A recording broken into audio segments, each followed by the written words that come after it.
Hey, welcome into Rob Wright's Gen X Pop Culture. And today we take a trip back in time to 1977, where we see the birth of a pop culture icon movie and the death of a king. Find out more about the music, the news, and an incredible album that still is relevant today. Fleetwood Mac's Rumours, all coming up on Rob Wright's Gen X Pop Culture.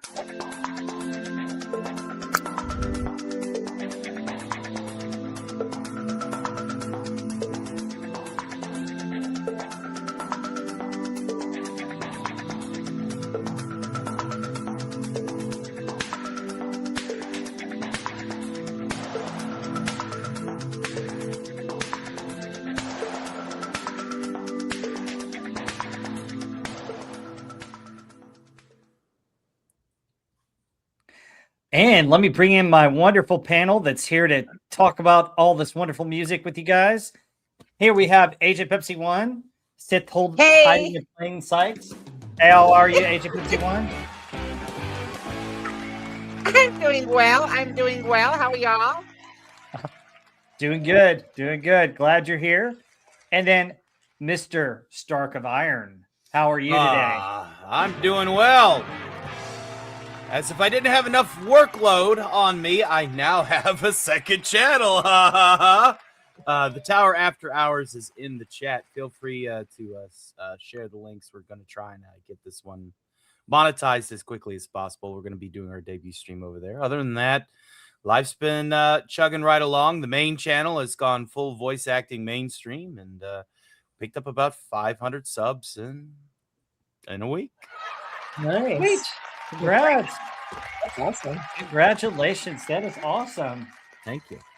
And then, of course, we've got Heather L. How are you, Heather? Doing great, Rob.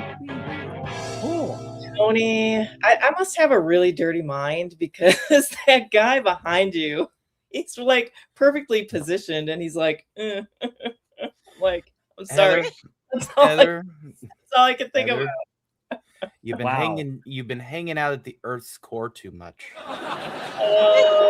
Rubbed off on you. I'm sorry. I've got a dirty mind too because I was like, "What the heck is that guy doing to you, I Stark?" know. Kind of suggestive. He's at the perfect Here. height and he's just Here. Let me rectify the issue. Yes, One please moment. do, Hold dude. on. Here, hold on. There we go. Let's just go ahead and scoot my happy butt over here a little bit. How's that sound? okay. So he can hit you from the side instead of from behind. Okay. I guess that's All right. all the stuff that you do on their advertising, huh? A little bit. All right. So, 1977. What an interesting year. Let me bring up our screen and add it to the stage. Kind of cool. I always thought that was a cool edit that I made on that. But we ready to go rock and roll here. So, folks, we're gonna do this like we normally do. We're gonna start out with giving you the first set of 10, 40 through 31. We'll do each 10. And in between each 10, we do news and we do, hey, what's left off at the top 40. And then after we count down the top 40, we go into our album that we love, which is Rumours by Fleetwood Mac. And so before we get started, wow, what an interesting grouping we have here. Any overall thoughts before we start going? Rumours is a great album. It's one of my favorite. What do you guys think just to start us off? It's a great album. Good music and fun. Very much so. It's kind of music you want to, party to. Yeah.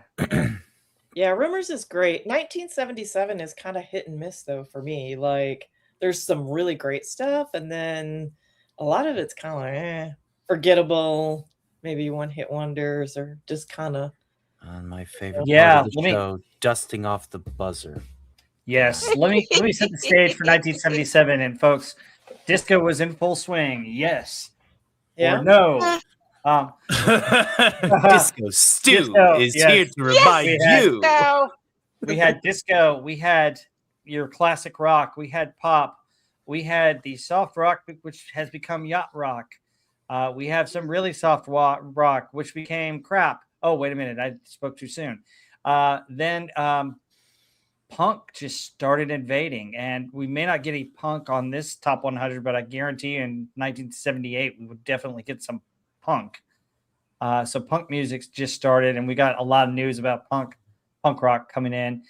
So it's interesting. It's an interesting year, interesting set of music. And let's start with the first set of 40. Are you guys ready?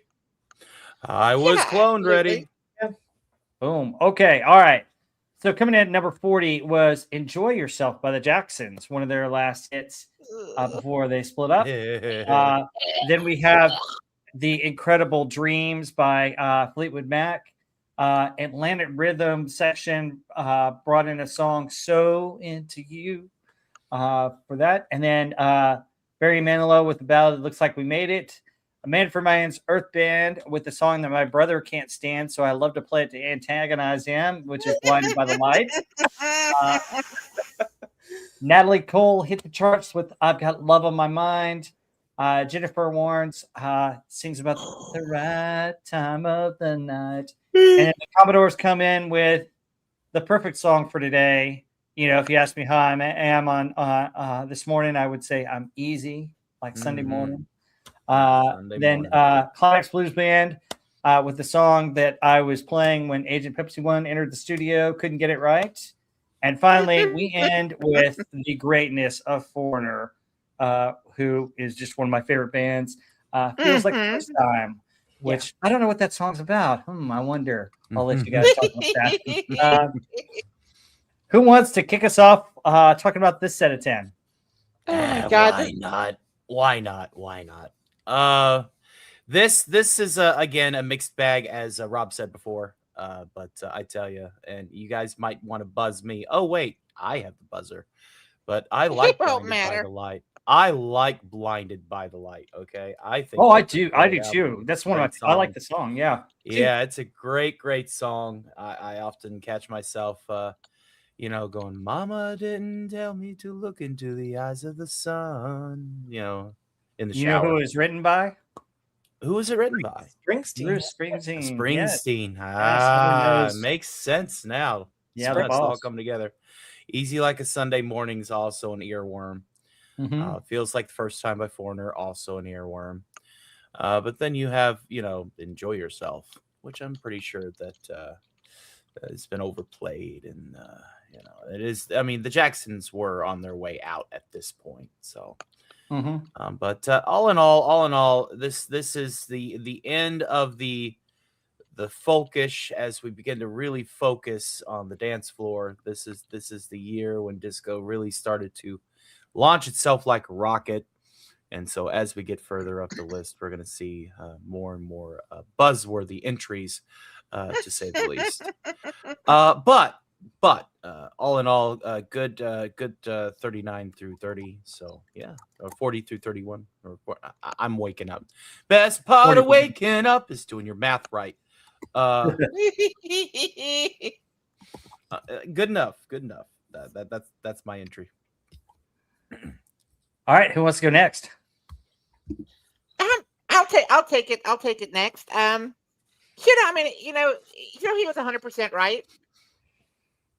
This is a mixed bag. Some of the stuff up here. Oh my God. What the hell? Hold on.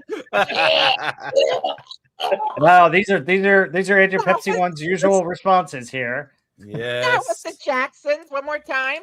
This is one of the better bunches too, I thought. Yeah, it is. Considering that people consider this to be some of the Jacksons' best songs, Enjoy Yourself. I have, thank you. No. But I mean, seriously now, I mean, there's some great songs up here. Dreams by Fleetwood Mac is absolutely beautiful. Atlanta Rhythm section. I'm not a big fan of theirs, but if I'm in the mood, it's just sweet. Barry Manilow. Yeah, he had a string of hits, and that was back in 1976, so we're kind of a year late. But nonetheless, if you're in the mood for Barry Manilow, that isn't bad. Let me skip a little bit. I mean, Easy by the Commodores, I like that one. But of all these up here, I mean, the ones I really like, it isn't actually "Dreams" by Fleetwood Mac. It is "Blinded by the Light" by Manfred Mann's Earth Band. They are an amazing band. Just 2 years later, they had Angel Station, the album Angel Station, which was Mhm. I think their best, but they were on the path to it. And of course, I have to talk about one of my favorite bands of all time, the incomparable Lou Gramm, Foreigner. Feels like the first time is it's an absolutely beautiful song. Yes. I mean, it is Mhm. timeless. It is So completely you want to tell us what timeless. it's about? No, I will. She will I, plead the I fifth. yeah, I'll plead the fifth. People should know what this is about. But I mean, you have some other as a climax blues band. I mean, fun, forgettable, especially if you look at the other stuff. 41 through 100. I mean, what the hell is this crap doing up here? Um, Natalie Cole. You got to be kidding me. But okay. So, yeah, but no, seriously, of these, if I had to pick one of these 10, I would say it's probably Blinded by the Light. Oh yeah. With Wow. Blinded by the Light followed by Foreigners, Feels Like the First Time, and then Dreams. Yeah. I mean, golly, AJ Pepsi, what I'm surprised you didn't pick looks like we made it. I mean, I know how big a Barry Manilow fan you really are, and Yeah, you know it. And of course, the Jacksons. The Jacksons.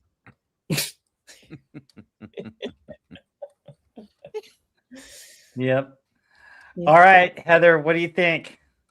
I actually like a lot of this group. I think of Mhm. the groups of 10, this is a pretty solid one. Mhm. Much better than the top 10. Obviously, Dreams is a great song. I love Stevie Nicks' voice on that. The music too on that one is pretty straightforward compared to like a lot of their songs, which have super intricate musical arrangements. So her voice really stands out, which I think is nice. And I guess the band wasn't too sure about it at first when they first heard Yep. it. We were kind of like, More about that later. we'll get into that later.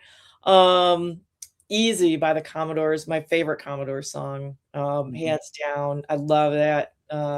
Easy like Sunday morning. I love the line. It's so smooth. The piano opening of it is cool. Just a great vibe. And Faith No More, I think, did a good cover of it too in '92. Probably not everybody's a fan of it, but I thought they did a good job of it. So Into You, Atlanta Rhythm Section. I like that song. The lyrics are pretty simplistic, but it kind of has a cool like jazzy feel to it, a catchy guitar riff.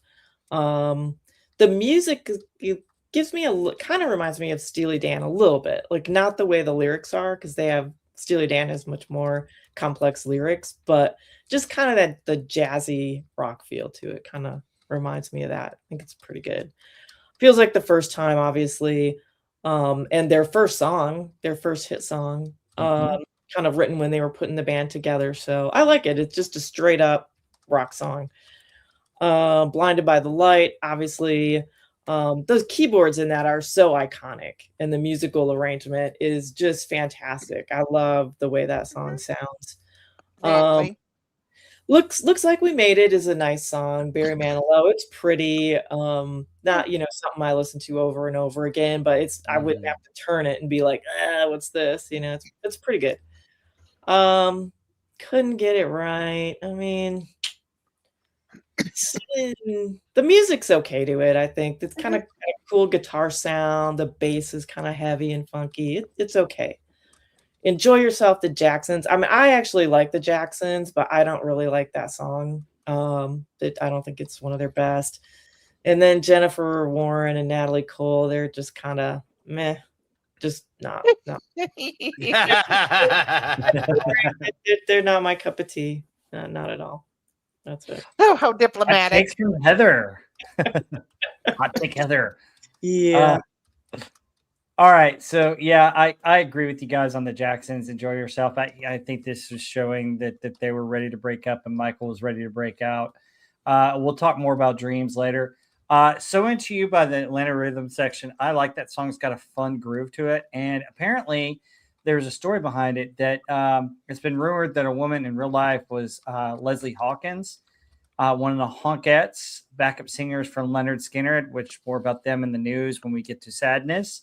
And Leonard Skinner drummer Robert Nix was smitten with her. So that's kind of what the song was about.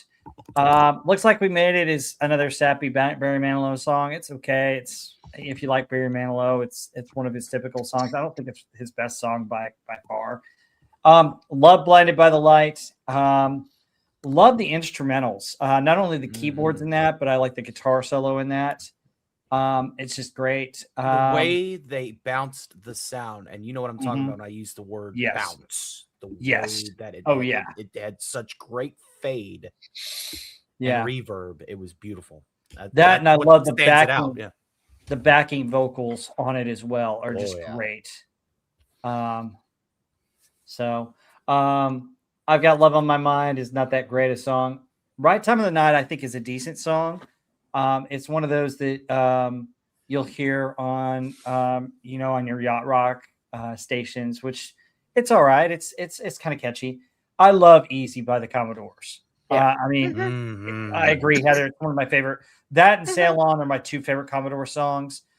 Just fantastic. Written by Lionel Richie, going back to his small town roots in Tuskegee, Alabama. And the other thing I love about Easy is the guitar work. It's got kind of a fuzzy guitar. It's got a little bit of funk to it, and it's just, I don't know, it's just such a beautiful arrangement. I mean, to me, it's probably one of my favorite songs on here. I like Climax Smooth Band, couldn't get it right, but I think Heather's right. I mean, the chorus is kind of catchy, but the song itself doesn't do much for me lyrically. But I love the so you got some of the drums and especially the cowbell. That's in there. So it does have cowbell, but like the music for it gets you kind of into the song. Now the chorus kind of sweeps you away a little bit, but it's good. Feels like the first time from Foreigner. This is their first hit. I mean, it just out of the gate, Lou Gramm and Foreigner just rock. I mean, they had a run of about 7 or 8 years where they just were phenomenal. It's like Foreigner and Journey. Those two bands, hit it around this time, and it just was amazing. Andy Masterson's in the chat. And he's talking about Dust in the Wind came out in 1977. We dropped my dad off at the hospital his last day in 1991. We pulled back in the lot around 9 p.m. and Dust in the Wind was playing. Oh my goodness. Oh, jeez. Wow. Good to see you, Andy. Yeah. Jeez. So very cool. And Lombardi 1969. Hi. And then everybody else that I haven't said hi to. Hi. Thank you guys for being here. All right, guys, let's go and transition to the news. So we had some interesting news in 1977. Agent Pepsi 1, you want to take it away with telling us about the news from January to March? Yeah, absolutely. The news, excuse me, it's this time of the year again. My constant allergies. Jesus, hold on.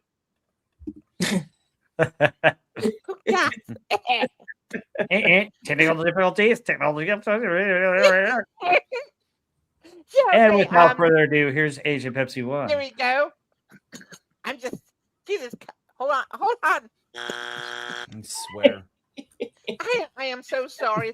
I have all kinds of nasal drainage. Ladies and gentlemen, professional streamer Agent Pepsi 1. Give her a round of applause. Yes, Lombardi 1969. We are getting to that.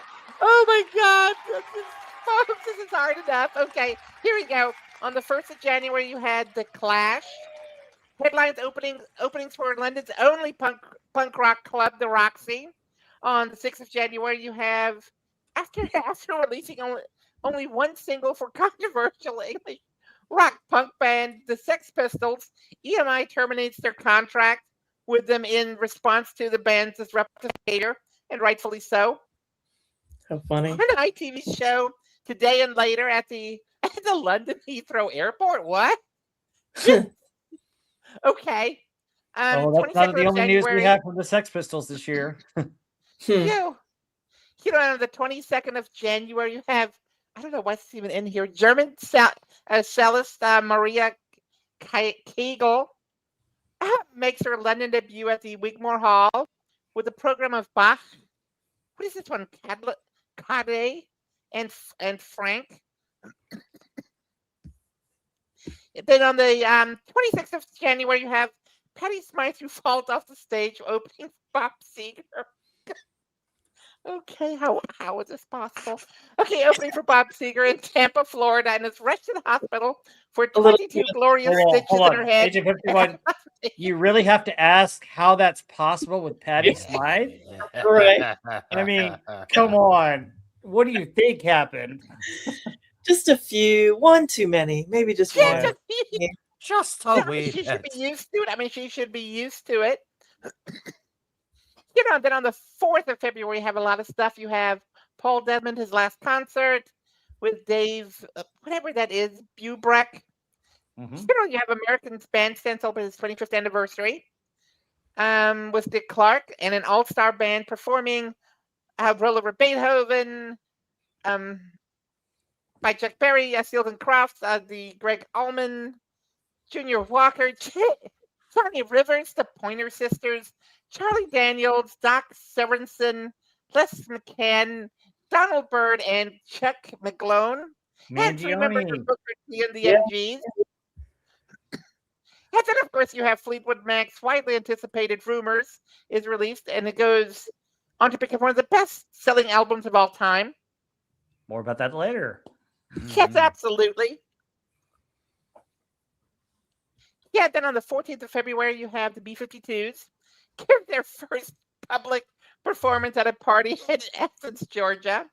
And on the 15th, you have Sid Vicious replaces Glenn Matlock as the bassist for the Sex Pistols. The 19th of February, you have the 19th Annual Grammy Awards. They're presented in Los Angeles, hosted for the final time. By Andy Williams, Stevie Wonder's song In the Key of Life wins Album of the Year. George Benson's This Masquerade wins the Record of the Year. Barry Manilow's once again, I Write the Songs wins of the Year, and Standard Vocal. No, I am not reading this. I am not reading Standard Vocal Band. Hey, he wins Best New Artist. I mean, come on. Oh, hell no. No, I'm not reading that. That is just stupid. That is just stupid. I'm not going there. Oh my God. On the 1st of March, you have Sarah Lon Dillon, filed for divorce from her husband of 11 years, Bob Dylan. And on March 4th and 5th, you have the Rolling Stones play 2 shows at the El Macambo Club in Toronto. And that is it for me. All right. Are we picking up at April? Or are we Yep, going April through June. April through June. All right. Let me see here. So April, Van Morrison releases a new album, A Period of Transition, after a nearly 3-year absence. Interesting. I saw him and he was so drunk he couldn't remember the lyrics, and the whole audience was singing the songs, thankfully, because the Oh audience my God. word, but he was just like in a daze. It was not. How many shalalas did he do for Brown Eyed Girl? He didn't. The whole audience was singing. That was the funniest thing. Like everyone knows Brown Eyed Girl, right? And the audience, Yeah. and he's just like, just mumbling, kind of stumbling around. I've seen a lot of rock concerts, and I've never seen anyone so just completely wasted. But anyway, okay, March 10th, A&M Records signs the Sex Pistols in a ceremony in front of Buckingham Palace. This contract is terminated on March 16th as a result of the band vandalizing property, imagine that, and verbally abusing employees during a visit to the record company's office. Imagine that. April 21st, Jesse Winchester, who fled to Canada in January 1967 to avoid military service in Vietnam, performs a concert in Burlington, Vermont, his first on American soil in 10 years, having recently become free to return under the presidential pardon given to all draft evaders. April 22nd, Pink Floyd opens the North American leg of their Animals tour in Miami, Florida. April 24th, several artists, including Joan Baez and Santana, perform at a free concert for 653 inmates of California's Soledad Prison. April 26th, New York's Disco Studio 54 opens. Woohoo! Yes. Yeah. Good times, man. Good times there. April 30th, Led Zeppelin sets a new world record attendance for an indoor solo attraction at the Pontiac Silverdome, when 76,229 people attend a concert here on the group's 1977 North American tour. Wow, that's pretty cool. Yeah, Silverdomes was pretty big. Yeah. Nice. I like that. And it was a fairly new stadium at the time, right? Yeah, it was fairly new at the time. It was nice at one time, but then I think they kept it around a little bit too long, but it was good to get the new stadium after that. But yeah, Silverdome was nice in its day. May 2nd, Elton John performs the first of 6 consecutive nights at London's Rainbow Theatre, his first concert in 8 months.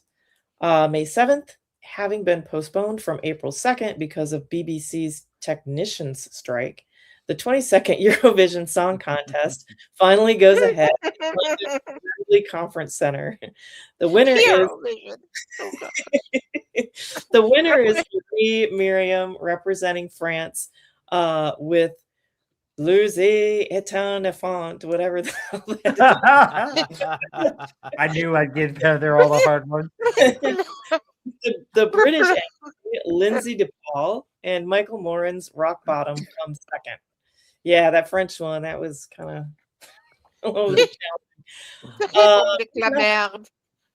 the punk rock band The Stranglers and Support London start a 10-week national UK tour. On May 12th, instruments made by all 5 members of the 17th and 18th century Guarneri family of violin makers are auctioned at Sotheby's with the top price of £105,000 paid for an instrument made in 1738 by Giuseppe Guarneri del Gesù. Okay. Virgin Records announces that they have signed the Sex Pistols, the group having had contracts with 2 previous labels terminated in 4 months. So what? That's 3 in the span of like 4 months? Yeah, I guess, they make money for you. Just don't invite them to your building. Don't let them, don't be associated with them in public. Just, don't take them to Heathrow Airport. Don't take them to Buckingham Palace. I mean, no, for God's sake, just let them do their thing in kind of raunchy clubs. Take the money and pat themselves. Yeah, don't let them in your building. Right. Okay, May 28th. Bruce Springsteen and Mike Apple reach an out-of-court settlement, ending the year-long legal battle that has blocked Springsteen's ability to record new music.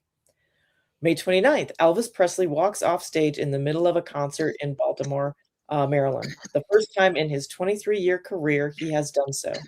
After receiving treatment from a physician, he reappears on stage 30 minutes later. Yeah, they just shoot him up with more drugs, which was like absolutely appalling. Like the people involved with Elvis and through his whole career, really, but those later years when they were just like pushing him out on stage when he shouldn't have been. I mean, all those people, they're all in hell for being just fucking sludges. But anyway, May 31st, the musical Beatlemania is premiered at the Winter Garden Theater on Manhattan. Something, I think it's cut off. June 7th, the Nikkei Opera Foundation is founded in Japan. The Sex Pistols again attempt to interrupt these celebrations for Queen Elizabeth 22nd by performing their version of God Save the Queen from a boat on the River Thames. June 12th, guitarist Michael Schenker. Ooh, Michael Schenker vanishes after a UFO concert at the Roundhouse in London. He's an awesome guitarist. He's replaced for several months by Paul Chapman. I don't know do we know what happened to him? He was abducted by a UFO, maybe? I have no idea. Alien invaders from outside space. Yeah, who knows? Maybe he just went to take a piss, right? Wow.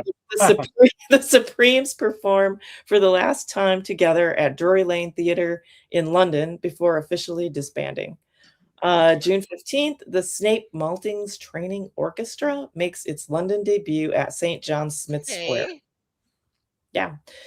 June 18th, the first St. Magnus Festival of the Arts, founded in Orkney by local resident composer Sir Peter Maxwell Davies, opens with Davies' opera The Martyrdom of St. Magnus. June 20th, the Grateful Dead drummer Mickey Hart drives his Porsche over the edge of a canyon, suffering multiple broken bones, but surviving as a tree breaks his fall. Wow. Oh my goodness. Oh. I mean, honestly, that's like Lord of something you mercy. see in a movie. Like a tree breaks his fall. Good Lord. June 26th, Elvis Presley gives his final concert at Market Square Arena, Indianapolis, Indiana. Earlier that day, he has received a plaque commemorating the 2 billionth pressing from RCA's record pressing plant in Camden, New Jersey. Wow. Cool. Yeah, very cool. By the way, DJ Play Nice, thanks for stopping by. So Good to see you, DJ. yeah. So that's the news. Oh my gosh. It's interesting news for the first part of this year. Anything that stood out besides the Sex Pistols? That was pretty funny. Nice. I mean, Yeah. just Elvis. Good Lord. That's so tragic. All those people. I don't know why you would sign them to a contract outside of Buckingham Palace and not expect them to do something. Yeah, like get a clue. Come on. I Like, mean, one that you Well, just, sign them up, leave them to their own thing, and Those, have you know, building. did Virgin hire those big guys with the baseball bats? Yeah. Was that their idea? Hey, Sid Probably. Vicious, you better stay in line. Smack. Jeez. Could be. Yeah. I think Shaker probably just left and went on a binge is what I think. Shaker, yeah. So Needed a drink and Yep. was missing. yeah, Yeah. Okay. crazy stuff. All right, anything else? Kind of interesting news. Mm-hmm. Yeah, good stuff. Yeah, I can't believe that's hilarious. The Sex, but could you just imagine that they're singing their version of "God Save the Queen" from the Thames? That's As hilarious. Herc, yeah, don't make friends with Johnny Rotten. Definitely not. No. You don't want to do that. All right, you guys ready to get to the next 10? So get ready into the really sappy 70s coming up. Oh, and I keep forgetting to play all my banners. Oh my goodness, what am I doing today? Hang on. Give me a sec.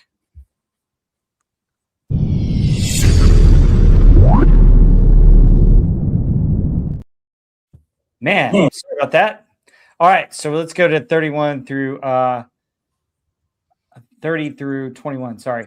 All right, so we've got Stephen Bishop with On and On. David Soul with Don't Give Up on Us. We've got the Steve Miller Band with Fly Like an Eagle. Then we got Marilyn McCoo and Billy Davis Jr. with You Don't Have to Be a Star, Babe, to be in my show. Rose Royce, which almost sounds like Rolls Royce, sings The Car Wash. The Silvers sing Hotline. Leo Sayer with his first of this top 40 When I Need You. Hall & Oates debut with Rich Girl.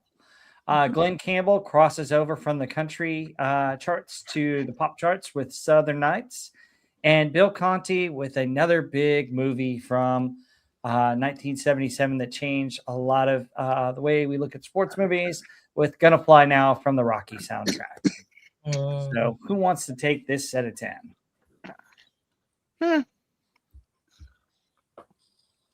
Oh my God. Okay. I was waiting for this. Get your brother ready. I am prepared, madame. Yeah, thank you so much. I have to say, my mom told me, she says, if you have nothing good to say, Carol, don't say it. Oh my God. I mean, there are like 2 or 3 songs on here that are any good. David Soul, you got to be kidding me. He was a terrible actor. He was the worst singer. So, don't give up on us. This is crap. He should have stuck with acting. Fly Like an Eagle. I've heard it too much. It's not a bad song, but I've heard this too much. Tick tock tick. Come on, do. Car Wash. You gotta be freaking kidding me. What? Does not belong up there. What? Terrible. What? The Car Wash. Louder for the kids in It the is back. a terrible song. It is absolutely terrible, and you know it. Oh. You know it's No, terrible. Tasha, no. At the Car Wash. That cool intro. Yeah, God, it's a terrible song. It is a mindless. It's a mindless automaton. I mean, it's like,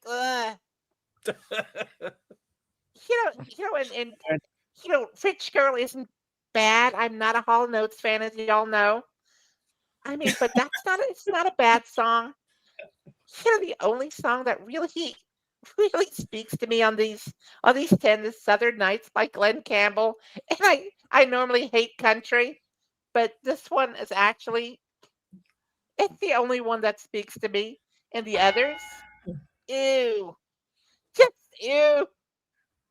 Well, you are living in Mississippi, so I would hope Southern Nights speaks to you. Yeah, but here it's called it's called Biloxi Nights back then, but it's okay.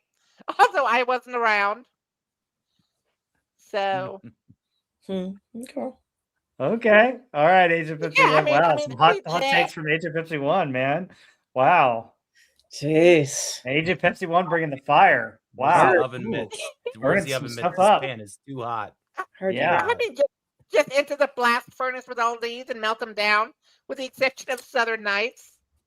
So. Wow. Okay, who wants to go next? How dare you? How dare you, Tosh? Car Wash is awesome. Car Wash is awesome. That's the definition of earworm. When you get that in your head, it does not get out. Same thing for Fly Like an Eagle. Oh no, you have to provide me a buzzer. If you don't provide me an actual buzzer, your protests mean little. Your boos mean nothing, Tosh. I see what makes you cheer. No, both of those are really, really good. I kind of liked You Don't Have to Be a Star. It's a good one. It's a good one. You guys are so. Well, not you guys. Just Agent Pepsi 1 here being very, very mean. Very in the background, I have folks. no mean bone in my body. What you talking about? You're so mean. Yeah. No, I'm not I mean. mean, when you have a bunch of songs that are coming out at this particular time that are this is whenever disco and stuff started to sound the same. And so that's one of the reasons why it's so forgettable, is because it's the same sound, regardless of what track it is. Like I've heard this song. Which one is this one again? I can't remember that one right offhand, but it sounds like it. And that's one of the reasons why disco really didn't hold up. It was just because it all sounded the same after a while. And so but at the time, I mean, this is what people were listening to, and you got at the very least respect that. I mean, but there was disco, and then there were some disco songs that were actually not bad. You had these particular ones here, which are just. Yeah, there's some that are like beyond disco, right? Where you can actually just listen to it. Most of them were just made to be played on the dance floor. And right. Yeah. Yeah. You get the few unique ones that are really Right. good musicianship and singing, and you can actually just listen to it. But yeah, a lot of them, they're just cranking them out for dance floor music. Yeah, Mhm. which the more things change, the more things stay the same. I mean, That's whenever today. we had the raves, Yep. in the 90s, that's what people started doing with techno. Yeah. They were Mhm. cranking them out so quickly because that's what people were dancing to. It's the Mhm. same industry, just different sound. Yep. And that's one of the reasons why it's, there Yeah. was so much of it in such a short amount of time, and then it was gone because it was a fad, it was a Mhm. trend. Yeah, I how dare you say anything about Car Wash? I'm done. Ew. I am done. I am done with this conversation. Heather, You it's gotta you. be done. It's okay. All right. Well, I'm gonna say I like "Fly Like an Eagle," Steve Miller Band. I like the Steve Miller Band just in general, Mhm. but that song has such cool sound effects, It instrumentation, does. Mm-hmm. um, and that they do an awesome live performance. If you can check out some of the Midnight Special stuff, it's on YouTube. Those guys are an awesome live band, Mhm. and I did get to see them live once too. They're pretty cool. Southern Nights, Glenn Campbell, I agree. So catchy. It's got like this cool little Mhm. guitar riff in the beginning. And that one also has an awesome live performance. There's stuff with just Glenn Campbell and his band, but there's one out there with Leon Russell playing on the piano. And I think maybe Leon has like heard the song before, but not like it wasn't planned and rehearsed. So he just kind of jamming alongside him. It's a really cool live video if you want to check that out. It's pretty cool. Rich Girl I like, Hall and Oates. It's not my favorite Hall and Oates, but man, the singer, I don't know which one even sings Hall or Oates. I can't remember. All. But Hall, God, he has an awesome voice. Mhm. And it's a super catchy song. I just like some of their other songs better. Car Wash, yeah, come on, the clapping intro. Dun, Mm-hmm. dun, dun, dun, dun. That's classic. Ew. Come on. Great Oh stuff. God. I mean, yeah. Rocky, the theme from Rocky. You gotta play that at the gym, get pumped up while you're doing your workout. Exercise. I like that. That's great. That's a great movie song. Yeah. Let's, The rest. When I Need You, Leo Sayer, that I don't like that. It's kind of cheesy. Hotline was like Jackson wannabes. On and On is boring. That Don't Give Up on Us, Baby is boring and cheesy. And that, you don't have to be a star. That's just a pass for me. I don't know. I like that one. I don't like that one. Where's the buzzer? Heather, Where's the I buzzer? Where's the normally don't. buzzer? I normally don't, but you're breaking my heart. I'm sorry. Okay. I got you back on the Car Wash. You did. That's the reason why you only get it once. Okay. Not Okay. 9 times like 50. Not over 1 million times. Yeah. Yeah. So, I actually kind of like "On and On" by Stephen Bishop. It's a yacht rock song, and there's an earworm to it that I get caught in my head. Stephen Bishop's written a lot of great songs, though. He's more of a writer than he is a singer. But so he wrote "Separate Lives," which was done by Phil Collins. That duet, that was one of his big writings that he wrote. "Don't Give Up on Us, Baby." It's really sappy. So I agree with you on that one, Heather. Stevie Guitar Miller, who went to school in Dallas. He is awesome. I love "Fly Like an Eagle." It's not my favorite Steve Miller song, but it's one of my favorite songs that he does. I just love that song. A lot of people joke around it because I think there was a Charlie Brown version of it, "Fly Like a Beagle." But yeah, I love "Fly Like an Eagle." It's a great song. Mhm. "You Don't Have to Be a Star to Be in My Show" is a catchy song. I like that song. I love "Car Wash." It's just a fun dance type hit that you just an earworm, just like Stark said. So I like "Car Wash." "Hotline," I Right. can take it or leave it. "When I Need You" is a little bit sappy. I love Hall and Oates. "Rich Girl" is a great song. I love it live. But yeah, that's a great song. "Southern Nights" is fantastic. I love that song, and I don't think Glenn Campbell gets enough credit. Did you know that he and several of his bandmates were the original backing for a lot of bands back in the 60s coming up? I mean, he rocks. He is an underrated guitar player that nobody talks about because he primarily did country, but he can pick with the best of them. Yeah. So Glenn Campbell was amazing. Love Glenn Campbell, and Southern Nights is a great crossover hit. And then Gonna Fly Now, the Rocky soundtrack. I mean, come on, that's just awesome. You know, flying high now, and you always think about running up the steps at the museum. Yeah. You know, and you want to raise your arms. You know, flying high now. Yeah, I mean, just awesome. No. Go run and do that.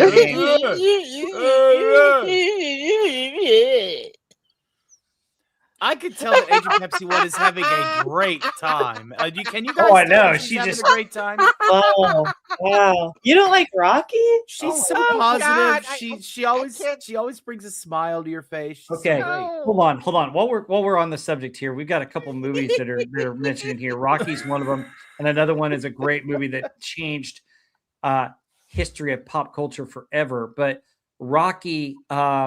Did you know Rocky's actually more of a love story than a sports movie? Mm-hmm. Yeah, I mean, absolutely. I mean, the original Rocky is more of a love story between him and Adrian and how they come together. I mean, I think it's both. It's a love story and a personal journey, right? Personal journey for him and a love story between the two of them. Yeah. It's like terrible acting, fight a though. pole queen. I'm gonna win. That's great. All right. God, how could Sylvester Stallone ever get a part? I mean, the man can't say a single sentence. He's playing a boxer who's been hit in the head multiple times. Why he's playing one that never graduated from high school and had to learn up on the streets. I mean, come on. He was working for the mob. Academy Award for the writing of Rocky. Come on. He was an enforcer for the mob. He was an enforcer for the mob. Yeah. Yeah, okay, that's pretty cool. I admit that's pretty cool. An enforcer, I like that though. So, all right. Okay. We ready to get into the news here? The news, ladies and gentlemen.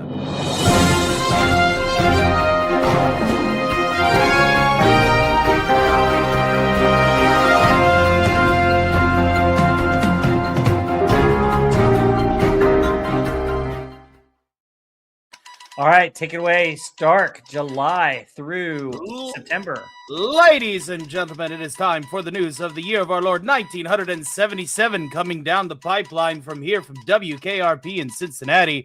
On July 9th, Donna Summer's hit record, I Feel Love, is released in the UK. It is the first hit record to have an entirely synthesized backing track. On July 13th, after a massive blackout hits New York City, NRB Cube manages to play an all-acoustic set at the bottom line with flashlights taped to their microphone stands. On July 22nd, the first night of the Proms are broadcast in a quadraphonic sound by BBC Radio 3 for the first time. July 26th, Led Zeppelin cancels for the last 7 dates for their American tour after lead singer Robert Plant learns that his 6-year-old son Kardak had died of a respiratory virus. The show was 2 days before in Oakland, proves to be the band's last in the United States of America. August 16th, Bing Crosby gives his final concert, one of the best crooners of our day, in Brighton, UK, accompanied by Johnny Smith. August 17th, Florist Transworld Delivery, FTD, reports that in one day, the number of orders for flowers will be delivered for Graceland for the funeral of Elvis Presley surpassed the number for any other event in the company's history. August 18th, the funeral of Elvis Presley takes place at Graceland. Rest in peace, King. You can sleep now. August 20th, NASA's uncrewed probe Voyager 2 is launched carrying a golden record containing the sounds and images representing life and culture on this island Earth, including the first movements of J.S. Bach's Brandenburg Concerto and Beethoven's Fifth Symphony, Juan Pu's Lu Shui, played on the Gyuken, and Chuck Berry's Johnny Be Good, not to be confused with the other song of the same name, as well as arrangement performed by Martin James McFly Sr. And that is the news for July through September. Okay, we left off some dates in September, but I'll pick those up. Did I miss? Oh, you want me to go through September, all the way through September? My apologies. All the way through September, yeah. Okay, see, you had this split up wrong. You had September. Yeah, through well, no, December. it did split up that way, but that's okay. No worries. Go for it. On 3 September days. 1st, world premiere at the Royal Albert Hall in London of the expanded version of the Luciano Berrios Coro.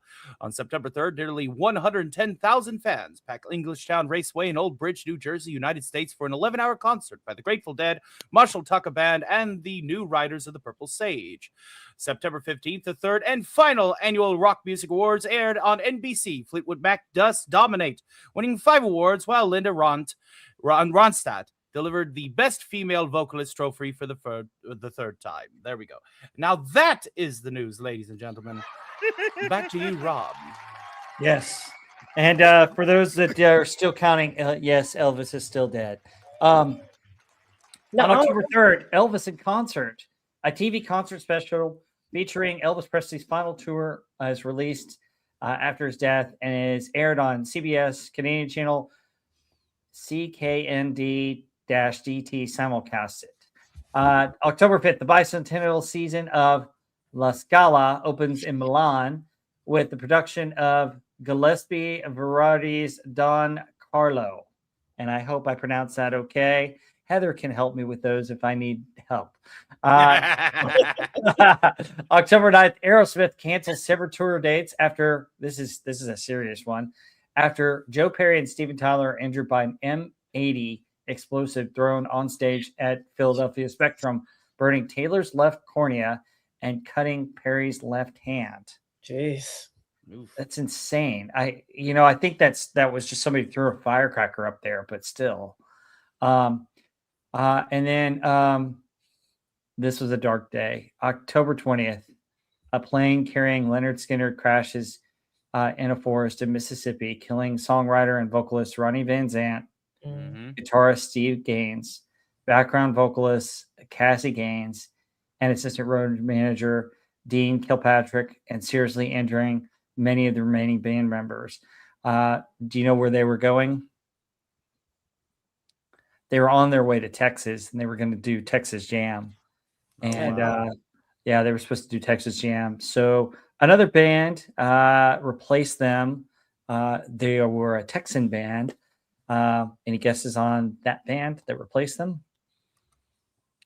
May start with the last letter of the alphabet.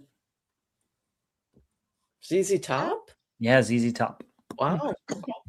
Yep. Those Yeah, chalk no dress cheese with that. fellers. Yep. October 28th, British band, punk band. Oh, hey, guess what? You won't guess what British band this is.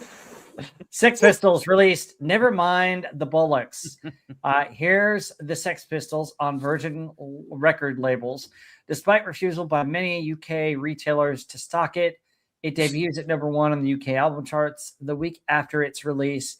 In a promotional stunt, the group performed on a boat on the River Thames shortly afterwards, only for police to wait for them and make several arrests, including that of Malcolm McLaurin, the band's manager at this time. So interesting stuff. The Sex Pistols on the water again. Wow. They had Can't imagine that. Yeah. Oh my God. They should have made an album on the water. I mean, right? yeah. Mm-hmm. By the way, on the same date, guess what album Queen released? News of the World. News of the World, yes. And what's the opening track to News of the World? Bohemian Rhapsody? No. That's Night of the Opera. Come on. Oh my God. Very famous Queen song. When you say Queen, you'll probably think of this song. Oh, that's 1982.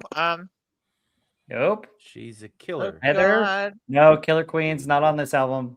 Killer Queen's a great album. I don't remember what the. Oh, I know. We Are the Lombardi Champions. 1969 in the chat says, "We will rock you." Yes. We Will We Will Rock Rock We're You. the Yes. Champions, We Will Rock You. Yes. Yes. Yeah. Yes. It opens with Surprised We Will that's Rock the You with the opening. stomp, stomp, clap. Seems like it should be like a closing track to the album. It's a weird opener. I don't know, but it's the opening track. So Interesting. anyway, I just know that because I owned News of the World at one point. I think I still have it on CD. I had it on tape. Okay. Queen, I only have their greatest hits. I like lot of Queen stuff. I was just never like big enough to get the individual albums.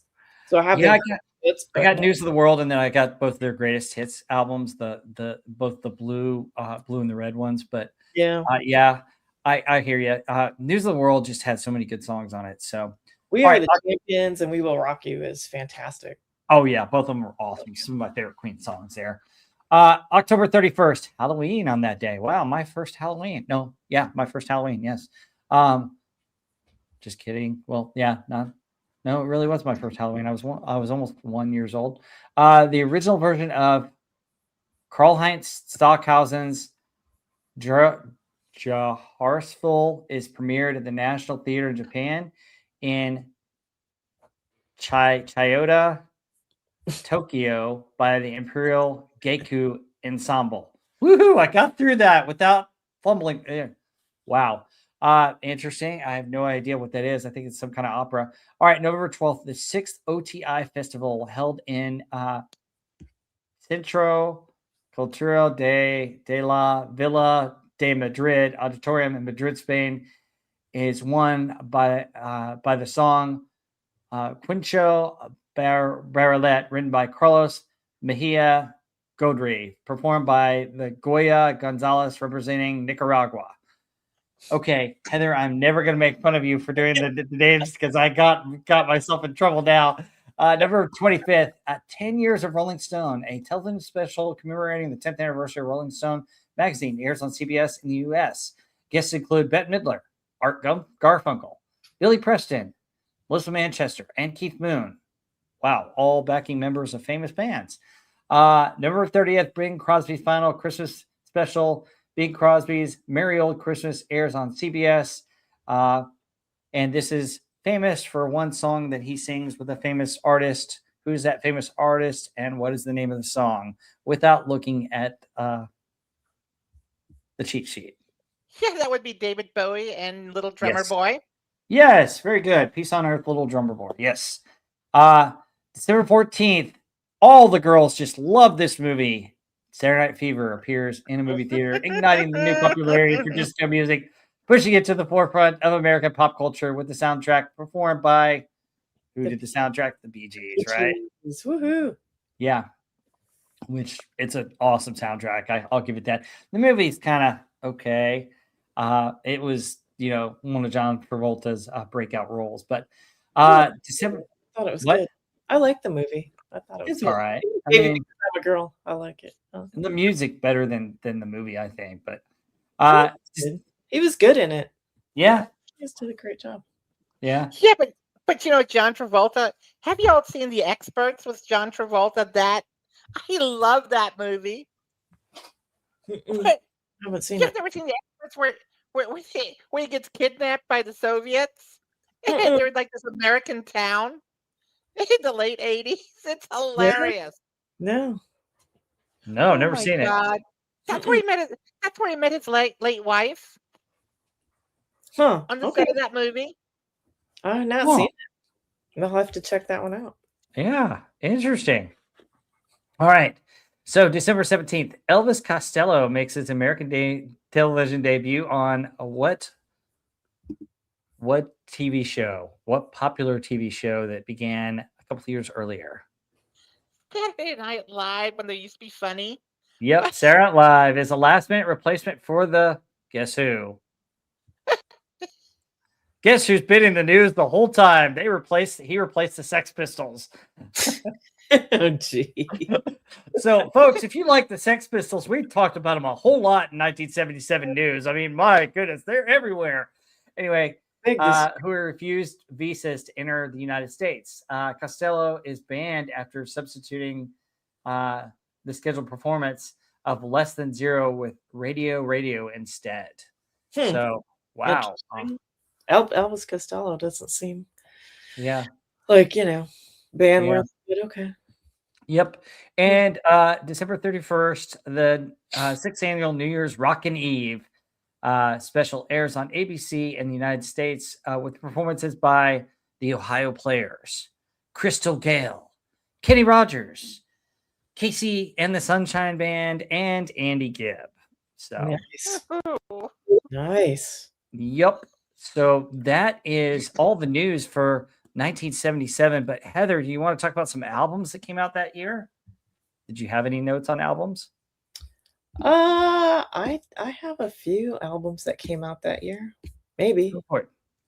Oh, Asia by Steely Dan. That's an awesome. Oh, that's a phenomenal album. You know what one came out though? Probably the biggest one. Never Mind the Bollocks by the Sex Pistols. I think we actually mentioned that. Yeah, The Clash by The Clash, which is awesome. Meatloaf's Bad Out of Hell. Yes. Great album. That is great. That's amazing.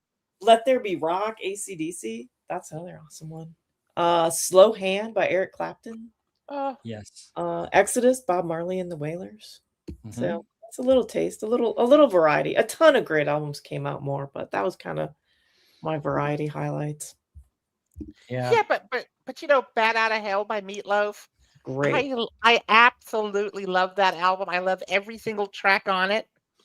I mean, it is the way that man could sing. And tell a story. Like Mhm. Paradise God, by the yes. Dashboard Light, the writing, the storytelling is fantastic. It's so theatrical. It just Yeah, in the song "Bad Out of Hell," where he crashes his motorcycle, and he's at the bottom of the pit. You know, he says, how do you put it? Torn and twisted. Torn and twisted at the foot of a burning bike.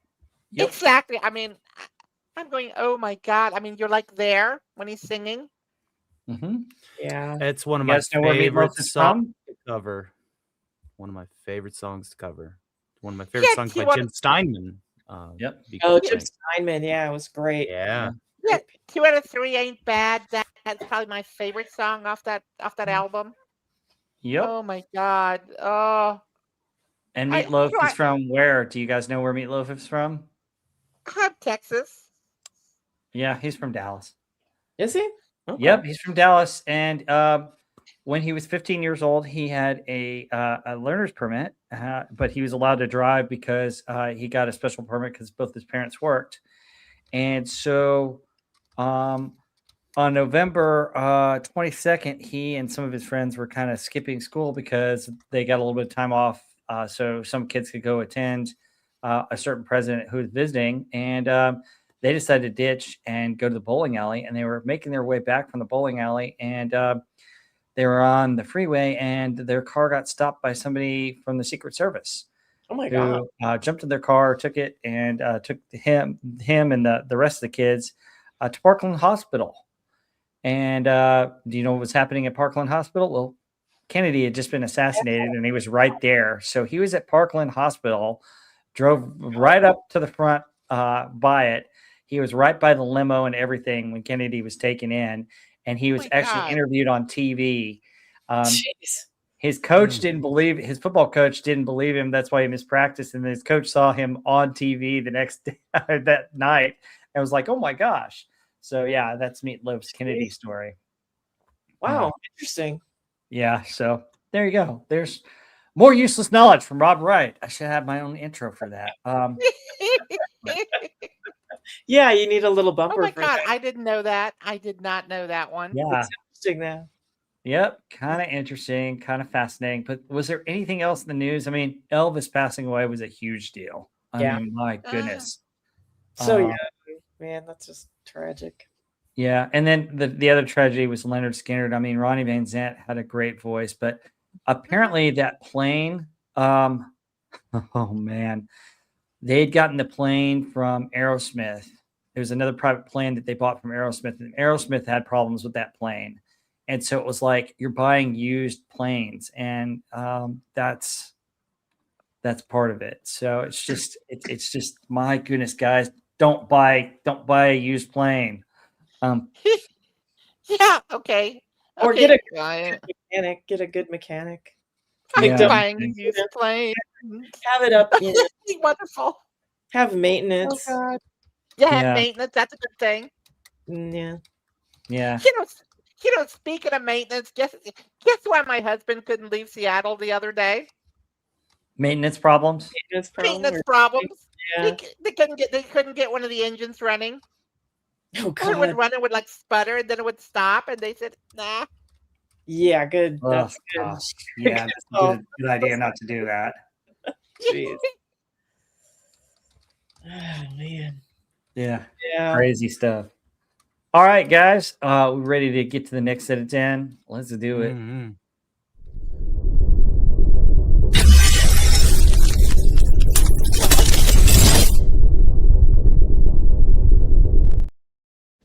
All right, 20 through 11.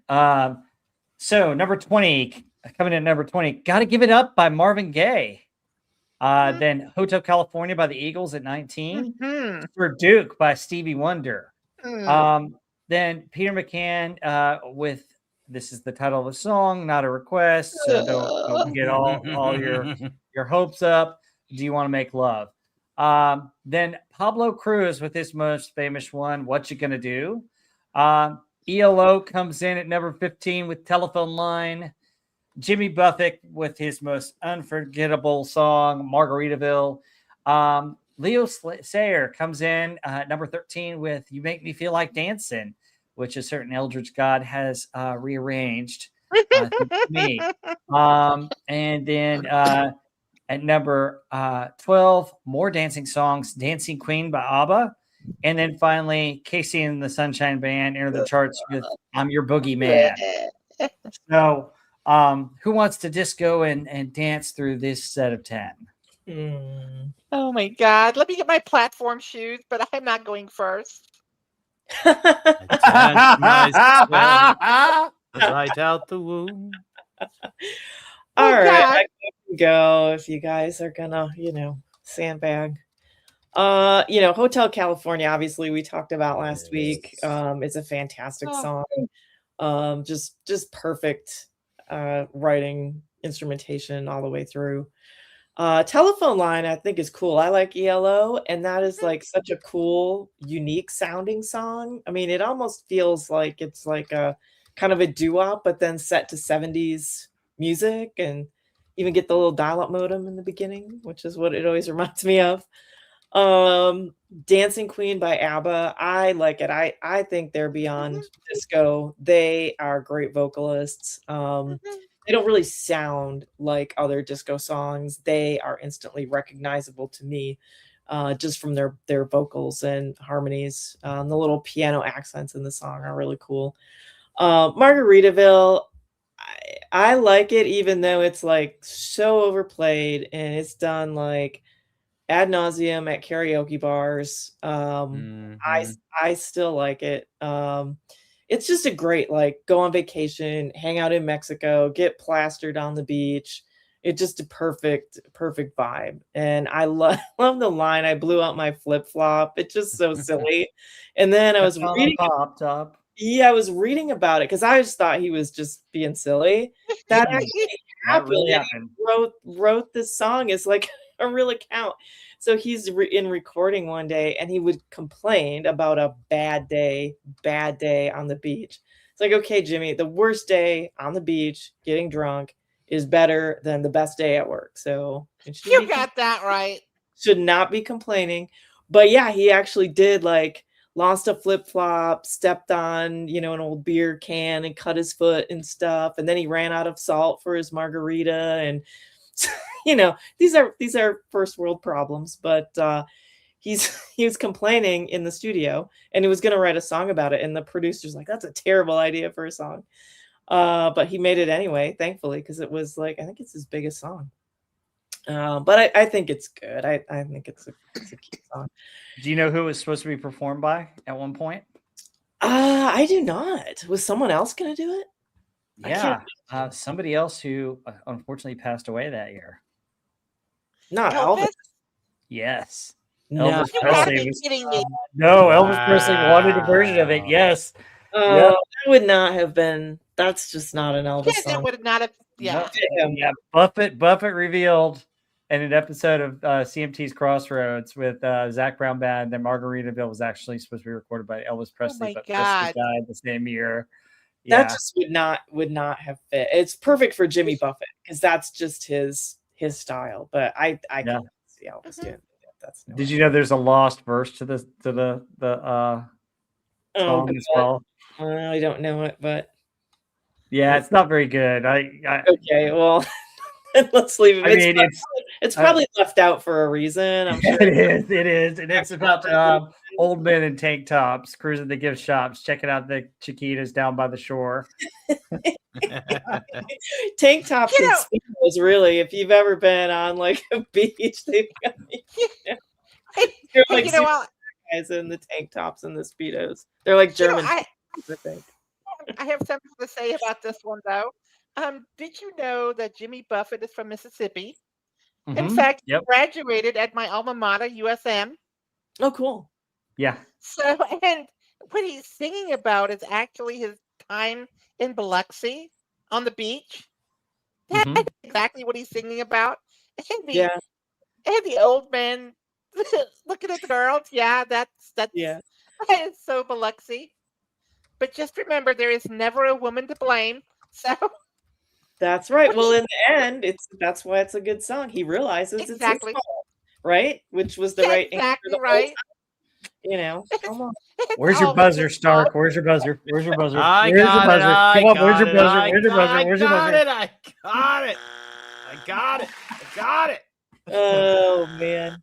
But actually, a couple of my friends are like super big fans of his, and so I went to a concert of his with them. And man, I've been to a ton of concerts and outdoor packed ones. His was the most packed that I've ever been to of any, even festivals with multiple bands and stuff. He has a serious fan base. So that was pretty interesting seeing all Yeah, his pretty wild. he was one of the primary investors of a casino that didn't actually open, but he spent a lot of money. It was supposed to be called the Margaritaville Casino, and that was then renamed. Oh God, it's in D'Iberville. It's named the something something something Black Pearl, I think it's called. But yeah, he lost a ton of money on that. Wow. Well, he's got to be making money, or he was, hand over fist from all his music, because his concerts were seriously just crazy. Margarita machine in the middle, right? Yeah. Yeah, but you couldn't move. I mean, just tens and tens and thousands of people outside. You couldn't get from one side of it to the other. I mean, you'd have to go out, come again. You couldn't get through the crowd. We were on the edges. There's no way you could have crossed to the other side of the arena. You Make Me Feel Like Dancing. I mean, it's a fun song. His voice kind of reminds me of Frankie Valli. Harvey's rendition is obviously better, but it's all right. Yeah, obviously. I'm Your Boogeyman. Bunch of squid worshippers. I'm Your Boogeyman. It's not bad. Casey and the Sunshine Band. I kind of like the horn players kind of jamming together. The rest, I like Stevie Wonder on Sir Duke. It's not my favorite song. Don't Want to Make Love with Peter. The other two are just kind of forgettable. What You Gonna Do? Gotta Give It Up. I'm pass. What? You're not going to talk about ELO? I did talk about ELO. Oh, you did? Okay. Telephone Line. Yeah. Telephone Line's great with the cool, kind of the cool harmonies. It almost sounds like 50s harmonies to me, right? But then it's got like a cool 70s kind of style music, kind of futuristic sounding. It's one of the most unique sounding songs I think I've heard. And just beautiful lyrics too. Beautiful lyrics. I love that song. Absolutely. One of the best on here, I think, of this bunch. All right, I covered them all. Who's next? I'll go next because it's going to be pretty Short. short. I agree with Heather on so much what she said. With absolutely so much, but I do have to say one of my favorite songs of all time is Hotel California. I mean, oh my God, I just love that song. I mean, everything about that song is amazing.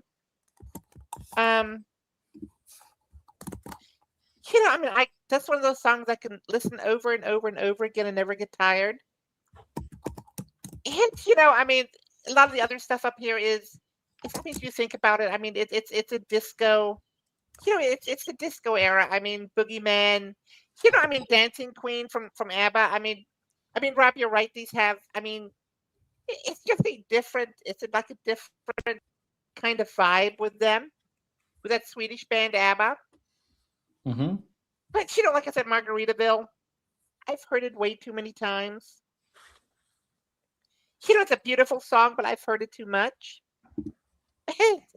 And now that brings me to Electric Light Orchestra, which I do like, but I prefer their later stuff in the very early '80s. But I mean, this is really good. And some of the other stuff, I'm not a big fan of Sir Duke. No, what you gonna do? No. Do you want to make love? Not with him. But No. I mean, no. Yeah, Hotel California is. I mean, that's it for me. I mean, it's that one has my heart. It really does. Mm-hmm. If I had 3 songs, that'd be one of those 3. Mm-hmm. Mhm. Yeah, that's it right there for me. I mean, this is just the way it is, and I mean, that's just it should have been way higher than 19. Well, I think it may have been higher last time, but yeah, I mean, this is one of the repeats we have, I think. So, all right, Tony, your turn. The disco. It is here, and everybody knows it.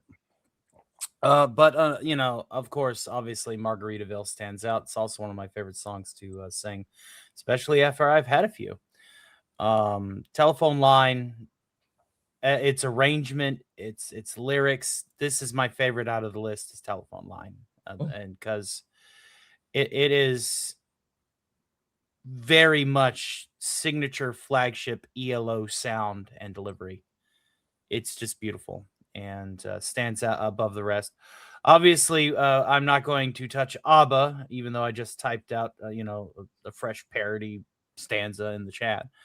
But yeah, we'll just skip that. I'm your boogeyman. Also, I mean, these are just the songs that, like I said before, they're being pressed, they're being sent out to the dance floors off the factory floor. So that it's in full swing now, as you can tell. Do you want to make love by Peter McCann? Well, is that really a question? Do you want to make love? I'm not sure. Yeah, And listen to that yeah. song. Yeah, yeah. It's but you make me feel like dancing. Also, another one of those disco hits. It's just that's where we're at now, and so now we get to pick and choose the ones that aren't just disco slop, and talk about those. I love ABBA too. Don't get me wrong. I love ABBA, but Dancing Queen was way, way, way, way, way, way overplayed. Yeah. Way overplayed. Yep. But you can't go wrong with Stevie Wonder.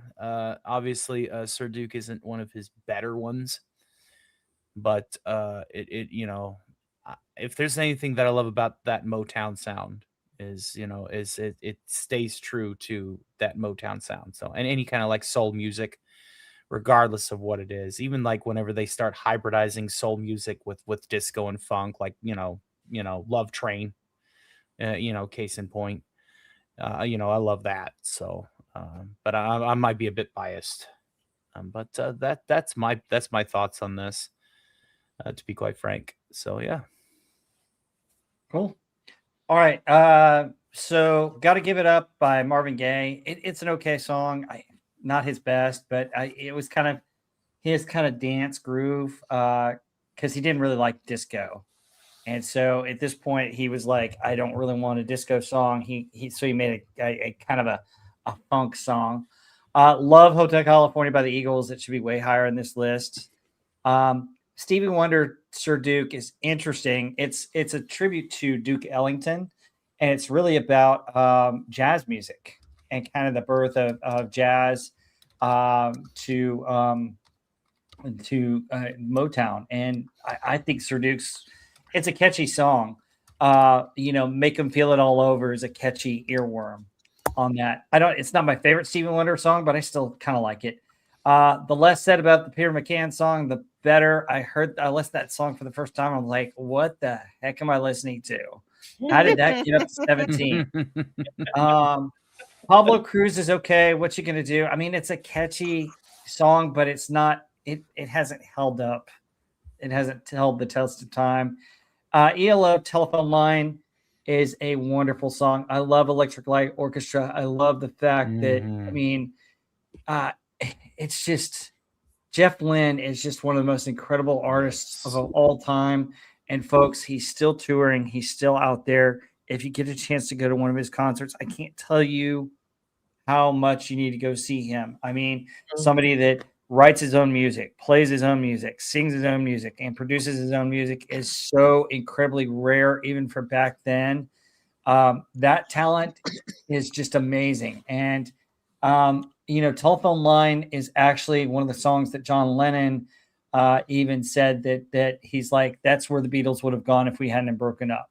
It would have been kind of around what ELO sounds like, and specifically Telephone Line, which, and it's also about a continental phone call from Britain to the United States, which was also another group did a song that had that similar in there. So, which would be Pink Floyd.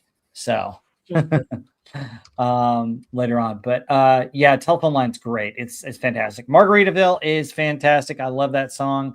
Not my favorite Jimmy Buffett song, but Jimmy Buffett, it's just his most recognizable song, and it really got him off the map. And the amount of money that he's made just off of the trademark of Margaritaville is just amazing. Yeah, it's crazy. I'm not a huge fan of You Make Me Feel Like Dancing, but it's got a catchy earworm to it. Like the chorus, you make me, I mean, just it catches you, and you're just like, oh my gosh. And it's like Heather hit it on the nose with it sounds like Frankie Valli. Yes, he sounds exactly like Frankie Valli. I mean, if you didn't know it was Leo say the falsetto. The falsetto almost sounds exactly like Frankie Valli. Yes. Dancing Queen's a great song by ABBA, but it's overplayed. I agree. And then I'm Your Boogeyman by Casey and the Sunshine Band. It's all right, but it's not my favorite song by them. So, but anything else about this top 10 or this set of 10? Okay, folks. So, let's talk about some songs that weren't in the top 40 coming up. Oh, God.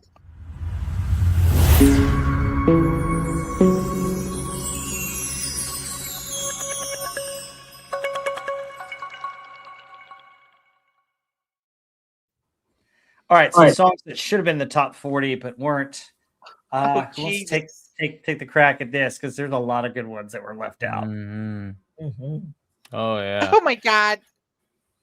I guess I'll lead with this because I want to make the note. There were 2 instances of Star Wars songs that were on the. So that would be the movie that changed pop culture forever. Indeed, Fidge and Dan and the Modal Nodes with their Hot Cantina track coming in really not too far up, but 71. It would have been even funnier if it was the 77th, because that was also the yeah, that would be awesome.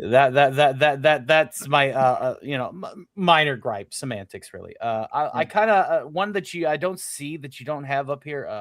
You don't have the Rubber Band Man by the Detroit Spinners. How could you? No. Walk This Way, obviously. Somebody to Love, also really, really good stuff. Al Stewart's Year of the Cat. Oh my God, yes. Love that. Year of the Cat. So low on this list. That is a crime. That is an absolute crime. Then we got Kansas, Carry On My Wayward Son, coming in at 58. Barracuda. Yeah, I love Barracuda. Love Heart. I love everything that they did. Yeah, Rubber Band Man is right here at the bottom corner. And then I'm just blind. Yeah, you are. Well, but you see what kind of glasses I wear. I'm pretty blind. Don't Stop by Fleetwood Mac. I wish. That, speaking of better Stevie Wonder songs. It's just it's just one of those cases where the best of the rest should have been the best. We've covered this kind of trope before where we'll go, oh my God, look at all the songs that didn't make it, and it's a crime, it's a crying shame. It is a crying shame.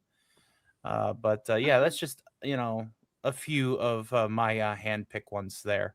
But yeah, go moving right along. Moving right along, somebody else take this. Which the Muppet movie was it 77 or 78? I think it was 78. 79. 79. 79. Actually, I think. Okay, yeah, we're a little bit early for that. Okay. Mhm. All right, who wants to go next? I mean, I agree with Tony on a lot of these. That's I mean, first. it's just starting from the just you better get your buzzer out though, because there might be something I don't agree. I'm going to ignore the Star Wars themed ones. But I mean, if you look at the stuff, I mean, just go up just a little bit. I mean, 94, Go Your Own Way is my favorite Fleetwood Mac song. I mean, then you have You're the Cat. Oh my God, the violin, the way, Yes. the asymmetrical sound where it just blends in. Oh Jesus! And then when the guitar hits, oh God, it's just. I mean, that song just makes me weak. It's absolutely amazing. And then to some of the other stuff, I mean, Somebody to Love by Queen is superb. And you just go on.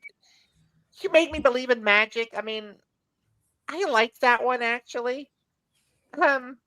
Although the Bay City Rollers were kind of interesting, but I mean, then you have Foreigner, Cold as Ice. Yeah. That's right. I mean, Jet Airliner. Yep, many a girl that deserved that song, but we won't go there. I mean, Carry On My Wayward Son. Oh my God! I mean, just so much good stuff. Just so much good stuff. But I mean, Night Moves by Bob Seger. That is my favorite Bob Seger song. Oh my God! It's just and then you have Barracuda. You have Don't Stop. I mean, all of these things are superb.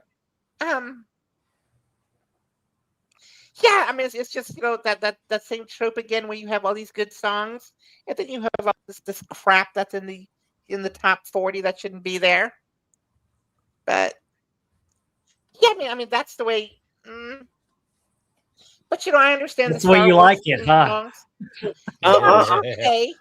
That's the way. I understand the Star Wars theme songs. I mean, that was a year of Star Wars. I mean, I get it, but it's just. I mean, I mean, even 97 with ABBA, Knowing Me, Knowing You.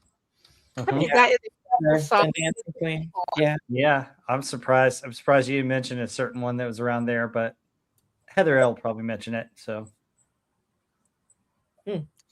Anyway, those are mine. So, and I'm surprised I didn't get any buzzers. I'm surprised too. You and I are in complete concordance for once. Yep. Hold on. Let me go ahead and check the forecast in hell. Yep, 31 degrees. Holy crap! Chilly. Pretty chilly down there. Yeah, there's just so many. This is so many great songs in 42-100. Again, of course, with the crap kind of top 10. But yeah, love all the stuff you guys mentioned. I also like James Taylor's Handyman. Well, not my favorite, but it's a good song. Stevie Wonder's, yeah, I wish. I mean, that should have been higher than, instead of his other one, because that's like rocking. It's got the great horn section. It's a total jam. Heart's Barracuda. Oh, and I love Heart's 70s music. That's just a great song. God, yeah. The dun dun dun dun dun, like the guitar. Just hard rocking. That's a great song. Strawberry Letter 23 by the Brothers Johnson, I think is a good song. I like that. I don't know if you guys like the Brothers Johnson, but they kind of disco-y, but in a little bit different, more of a Motown-y kind of way, I would say.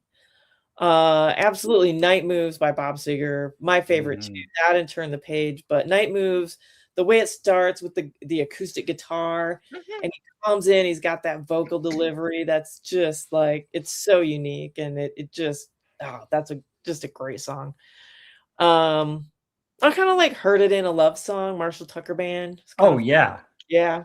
Mm-hmm. Yeah, Carry On Wayward Son, Kansas. That's another one, instantly recognizable. The vocal harmonies coming in, and then the rockin' hard guitar, great. Cold as Ice, fantastic. Yeah, Mhm. Star Wars, Cantina Band. I love the Cantina Band. I know if you like movie stuff. Fidrindon and the Modal Nodes. Yeah, great stuff. Those guys rock. Oh God, Keep It Coming, Love. I don't really like Keep that, but it coming, love. Keep reminds me it of Howard coming, love. You Don't remember stop Howard it now. Stern Stop it doing now. that in the movie? That's what it reminds me of when he's like doing his dirty little skit. But anyway, Nobody Does It Better from James Bond. That's a good one. Carly Simon. Yep. Oh my God. His head is what the hell? Ain't gonna bump no more with no big fat woman. Never heard that. It's freaking hilarious. Stark, do you know anything about that song? Lordy.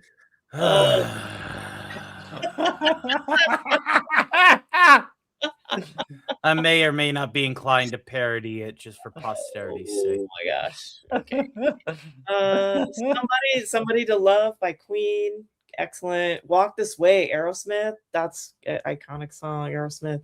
You're the Cat. Yeah, you mentioned that. Go Your Own Way, Fleetwood Mac. We'll talk about that, but that's a great song.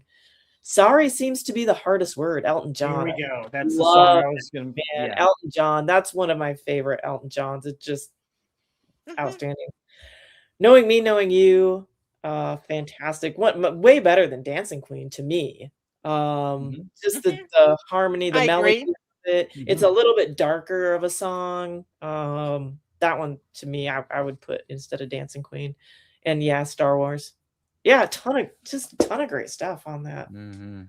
Yep. For me, you can see a lot of the ones that I pick on there, but We had New Kid in Town. I missed New Kid in Town. yeah, I was about to say, what are you guys Yeah, doing? New I Kid in missed it. Town? Sooner or Yeah, later? I just I skimmed over it. Yeah, that's All great. right, I'll bring up the rear with all those that you guys missed. But actually, the Star Wars songs, first of all, I'll just say they're both awesome. You got the Yes. main theme and you got the Cantina Band, just awesome. But yeah, I agree. Knowing Me, Knowing You by ABBA. Don't Worry Baby by BJ Thomas is one that gets overlooked sometimes. I think it's actually a decent song. Sorry Seems to Be the Hardest Word is an overlooked Elton John classic. I think it's one of the prettiest songs that he does. Just very, very good vocals on that. I agree with you guys on You're the Cat. Walk This Way is a song that was they got the name for it from a movie. And what movie do you think they got it from? Oh, it's right in the tip of my brain. God dang it. Oh shoot. It's Walk This Way. I know it's right there, and then I can't. It's Young like Frankenstein. yes. Like So they got it from Young Frankenstein, but it's not about anything to do with any monsters. It has to do with high school teens and young lust. But that's brain where they is got it from. malfunctioning. Yeah. The Okay. Captain's Abby Normal. Yeah. Abby Abby Normal. Yes. The Captain and Tennille's version of Muskrat Love is okay. I still like America's version better. Somebody to Love is a great song by Queen. I wish they would play it more often. They play Bohemian Rhapsody and We Will Rock You and We Are the Champions, which are all great songs, but Somebody to Love needs a little bit more love on the radio stations here. Come on, Yeah. classic rock. Yep. Let's see what else. Nobody Does It Better by Carly Simon from what movie? James Bond. Yeah. Which James Bond Yeah, movie? The Spy Who Loved Me. Spy Who Loved Thank Me. you. The Spy Who Loved Me, one of my favorite ones. I love the Spinners Rubber Band Man. Very good song. And basically, the story of that song was that like a kid that was rather slow and that wasn't very athletic and just had all kinds of problems. Rubber Band Man was the story that his dad told him about that he was the Rubber Band Man and just could be a superhero. And that was the made up one. And that's how that song came to be. The Bee Gees' "Love So Right" is actually a pretty song that I don't think gets enough play for them. Supertramp, "Give a Little Bit," which guess what? What movie was playing? It was playing in that came out a couple of years later, 1978, big hit. I don't remember. It was played in a famous scene where an earthquake was happening after a missile hit the fault line in California. Oh, Superman. Yes, it was playing in Lois Lane's car. Well, yes. How did I not remember that? Yep. All the stupid trivia that Rob knows. Yes. Yep. Supertramp. I don't even remember. Yep. Also, you guys are missing. Oh my goodness. I can't believe you skipped over this. Living Thing by ELO, which is a great song. I love that song. It is a living thing, isn't it? I love the cello in that. I mean, it's just fantastic. And then let's see. Keep It Coming Love is another Casey and the Sunshine Band. I think I like it a little bit better than some of the other stuff. Lido Shuffle by Bo Skaggs. Lido. Oh. That's a good song. Let's see. Was that about old people on the deck of a cruise ship? No. Okay. Nope. I don't know what it is. Cold as Ice by Foreigner. Yes, I'd like to sing it to some of my exes.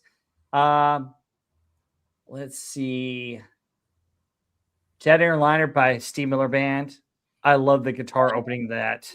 Yeah, which is great. New Kid in Town by the Eagles is great. Carry On My Wayward Son should be way higher by Kansas.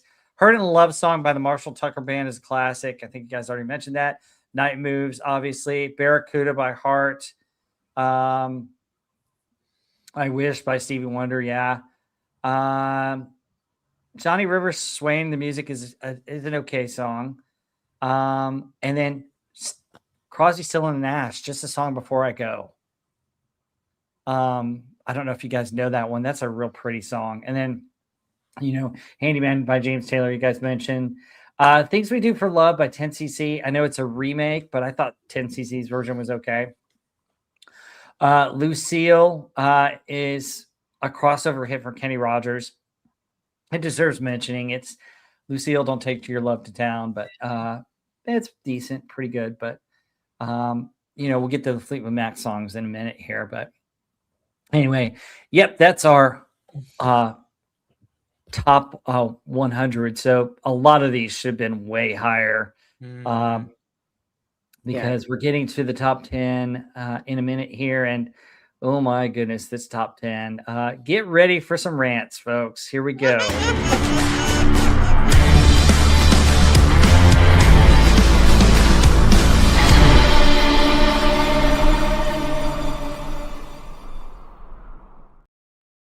All right. Did we mention the drugs in the 70s were very popular? I don't know what we were thinking when we picked these top 10 Billboard. What on earth? Okay, here we go. Let me start the bloodlust. Torn Between Two Lovers by Mary McGregor at number 10.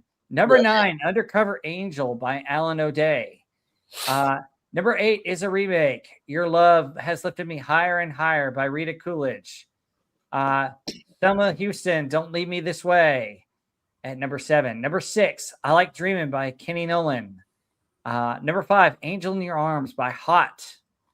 Number 4 is Babs, Barbara Streisand, along with her accompaniment, Evergreen, Love Theme from A Star Is Born. The Emotions coming at number 3, The Best of My Love. Andy Gibb just saying he wants to be your everything. I don't know if that does anything for you ladies out there. And then Rod Stewart with controversial Tonight's the Night, Gonna Be All Right at number 1. Okay, who wants to rip off the Band-Aid and just let it fly on this top 10? Oh, God. Sounds like Age of Pepsi one's just praying to get in there. So Hold on. Yeah, I mean, okay, let me start with my songs that I actually like from these top 10. And I like number 9, Undercover Angel. I just think that it's a sweet song. It's just nice. Um, it's a song of sorrow, actually. It's a song of longing. Um, yeah, I mean that is a really good one. And number 7, "Don't Leave Me This Way." It's incredible. Yeah. You know, there was a remake of that in the 80s by the Communists or the Communards. That Really? wasn't bad either. Yeah, and it wasn't. It was more upbeat and it was faster and it was a heavier song. But I mean, that is a great. You know, Thelma Houston was the original, and that's a wonderful, Mhm. just absolutely wonderful song. But then you have "Angel in Your Arms." Evergreen. Don't you tell your husband that every night? No, Ugh. no, I don't. Because he knows I'm more evil than Angel, but that's okay. Well, I thought I didn't say Dipsy that. I slept didn't with you say guys, that. but I didn't say that. I did not say that. But the other stuff. Come on. I mean, that's not even one of Rod Stewart's best songs. No. Andy Gibb. You know, okay, it's a disco era. I understand, but you know, but I mean, no, seriously, for me, it's Undercover Angel and Don't Leave Me This Way. That's just absolutely beautiful. And yeah, the others are just rather forgettable. So forgettable. Mhm. Yeah. You know, especially for top 10. If this would be, you know, if those other songs would be like the 31 to 40, maybe. But I mean, you're talking the best of the best, and that's just not right. yeah. Tony, you sounded like you wanted to pop in. Yes. This is again, like I said, a case example of the good songs not being where they should be. And this, out of all of the top 10s that I've been on with you guys, this one has to be the most bipolar, intense case of it. Like, yeah, there's a good song 1 or 2, right? You know, there's a good song 1 or 2 in the top 10 whenever we come across this phenomenon.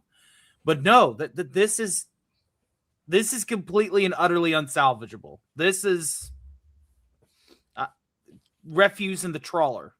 Nothing more, nothing less. They're so forgettable. These are all very, very forgettable songs in comparison to the rest of this list, including the list that wasn't in the top 40. I'm at a loss for words to. I hope 78's better. Oh, we better mark the time because Stark is actually lost for words. I've never seen it. Wow. Usually the guy with the gift of gab can run his mouth to the end of days. No, I have nothing. I legitimately have nothing other than this is sad. Terrible. Yeah. This is very, very sad. I'm done. This is sad. Yeah, it's tough. It's a bad.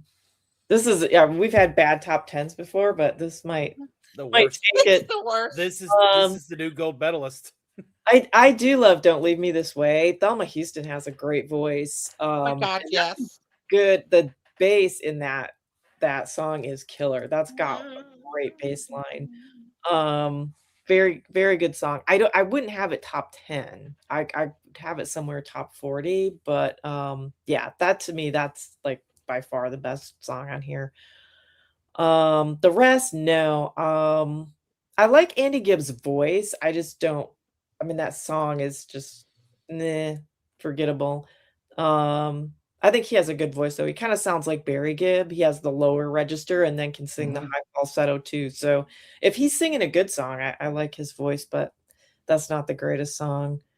The Rod Stewart song, I mean, I like Rod Stewart, but that is one of the most boring freaking songs ever. Evergreen. I'm so tired of hearing that damn Evergreen crap. Like, and people raving over it like it's great. I mean, it's just ugh. And the rest are just like, eh. I don't know. I'm kind of like Stark. I mean, these are just like forgettable. They're just kind of So forgettable. Yeah, not a good bunch. I agree. This whole top 10 is one big crapola. I mean, this is just awful. Good Lord. And I heard some of these songs for the first time. And for a top 10, I should be able to recognize most of these. And a lot of them are just forgettable. I mean, Torn Between Two Lovers. What the heck? Why is that even up there? Oh, Yeah, it's bad. Undercover Angel's okay, but I don't think it's top 10 worthy. Your Love Is Lifting Me Higher and Higher. Well, I mean, I like the original version way better than this remake. Why is it up here? My goodness. Don't Leave Me This Way, I agree, is decent, but I don't think it's top 10. I like Dreamin'. What is that sappy crap doing in the top 10? Yeah, I mean, that should be kicked out of the top 40. I mean, yeah, I get it. Angel in Your Arms, so, but that didn't even belong in the top. Some of these I don't even think should be in the top 40. What the hell? Get this out of here. The Emotions, Best of My Love. It has a little bit catchy earworm because of the disco beat and stuff. Mm-hmm. But really, I mean, the whole song's whoa, whoa, you get the best of my love, whoa, whoa. And I'm just like, that's not top 10 to me. I mean, that's not, get that out of here too. Andy Gibb, Shadow Dancing's a great song.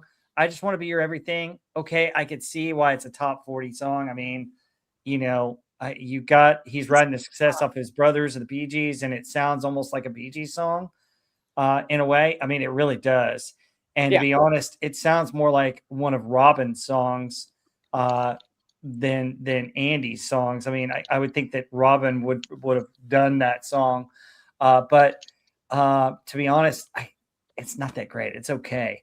Tonight's the Night is okay by Rod Stewart. It's not his best one, and I can't for the life of me understand why it's number one. I mean, you know, guys, this is the worst top 10 out of all the 70s we've done, and probably out of all the 80s. I mean, this is just yikes. I look at the top 10 and I sit there and I'm like, half of the other songs that we've already gone through deserve to be up here rather than this top 10. But guys, that's our top 40. Thank goodness we're not ending it on a downer. Thank goodness we got albums we love. So folks, get ready. Sex scandals, fights, divorces, cheating, all kinds of interesting intrigue. Going to an interesting album that we love right here, right now. It's Fleetwood Mac's Rumours. So folks, Rumours, really initial thoughts on Rumours real quick before we get into it. Well, I mean, Rumours is an album of the day.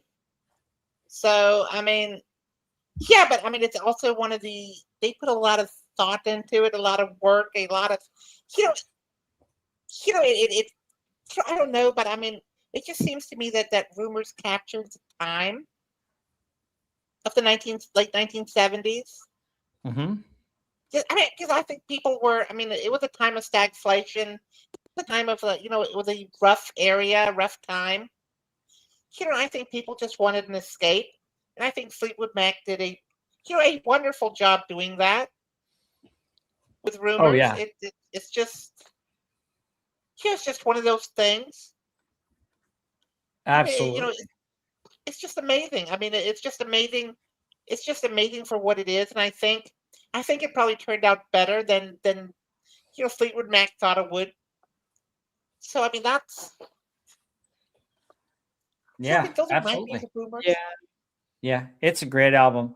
Let's talk about Fleetwood Mac real quick and set the stage for Rumours real quick. They actually formed in 1967 by Peter Green and John Merrill and Mick Fleetwood. Basically, they left another band and then joined. McVie was one of their new ones as well. So Green, Fleetwood teamed up with slide guitarist Jimmy Spencer and Bob Browning, and they formed Fleetwood Mac. McVie joined the band a little bit later in 1967, but basically they released an album with their self-debuted titled Fleetwood Mac. They went on to release another album called Fleetwood Mac later on when we've got their classic lineup. But the album was somewhat successful. It reached number 4, but no tracks were released. And guess what? There's a single that was redone and later a big hit for another group. Did you know Fleetwood Mac originally wrote and sang Black Magic Woman? Yeah, That was I done didn't by know. Santana. Interesting. Yeah. Yep. So Need Your Love So Bad was another one. The second album, Mr. Wonderful, was released in August 1968. Most of their early stuff is not really, feasible. They had a horn section, and Christine Perfect of Chicken Shack would later join the band. She recorded part on that. Christine Perfect became Christy McVie when she and the bassist got married. But they released the third album later on in 1969, then Play On, which had a track that is well known for its guitar lick, but you wouldn't know the name of the song or who sang it. It's called Oh Well. And I don't know if you guys know that song. It's the one that you always hear that's da-na, na-na, na-na, da-na, na-na, na-na. But it's kind of that song that goes I'd have to read the lyrics to tell you about it. Don't ask me what I think of you. You might not like it, but I told you that was done by Fleetwood Mac. That's an early one. That's a good one. Oh Well. Yeah. So Oh Well was actually a Billboard hit. So they had several departures, and I'm going to go through this a little bit faster because it gets kind of boring here. So Green departed, leaving Fleetwood, McVie, Spencer, and them. And what they did was they got Christine Perfect, who was now Christine McVie, following her marriage to John McVie, and they joined. And basically, the band started to form with the McVies joining in 1971.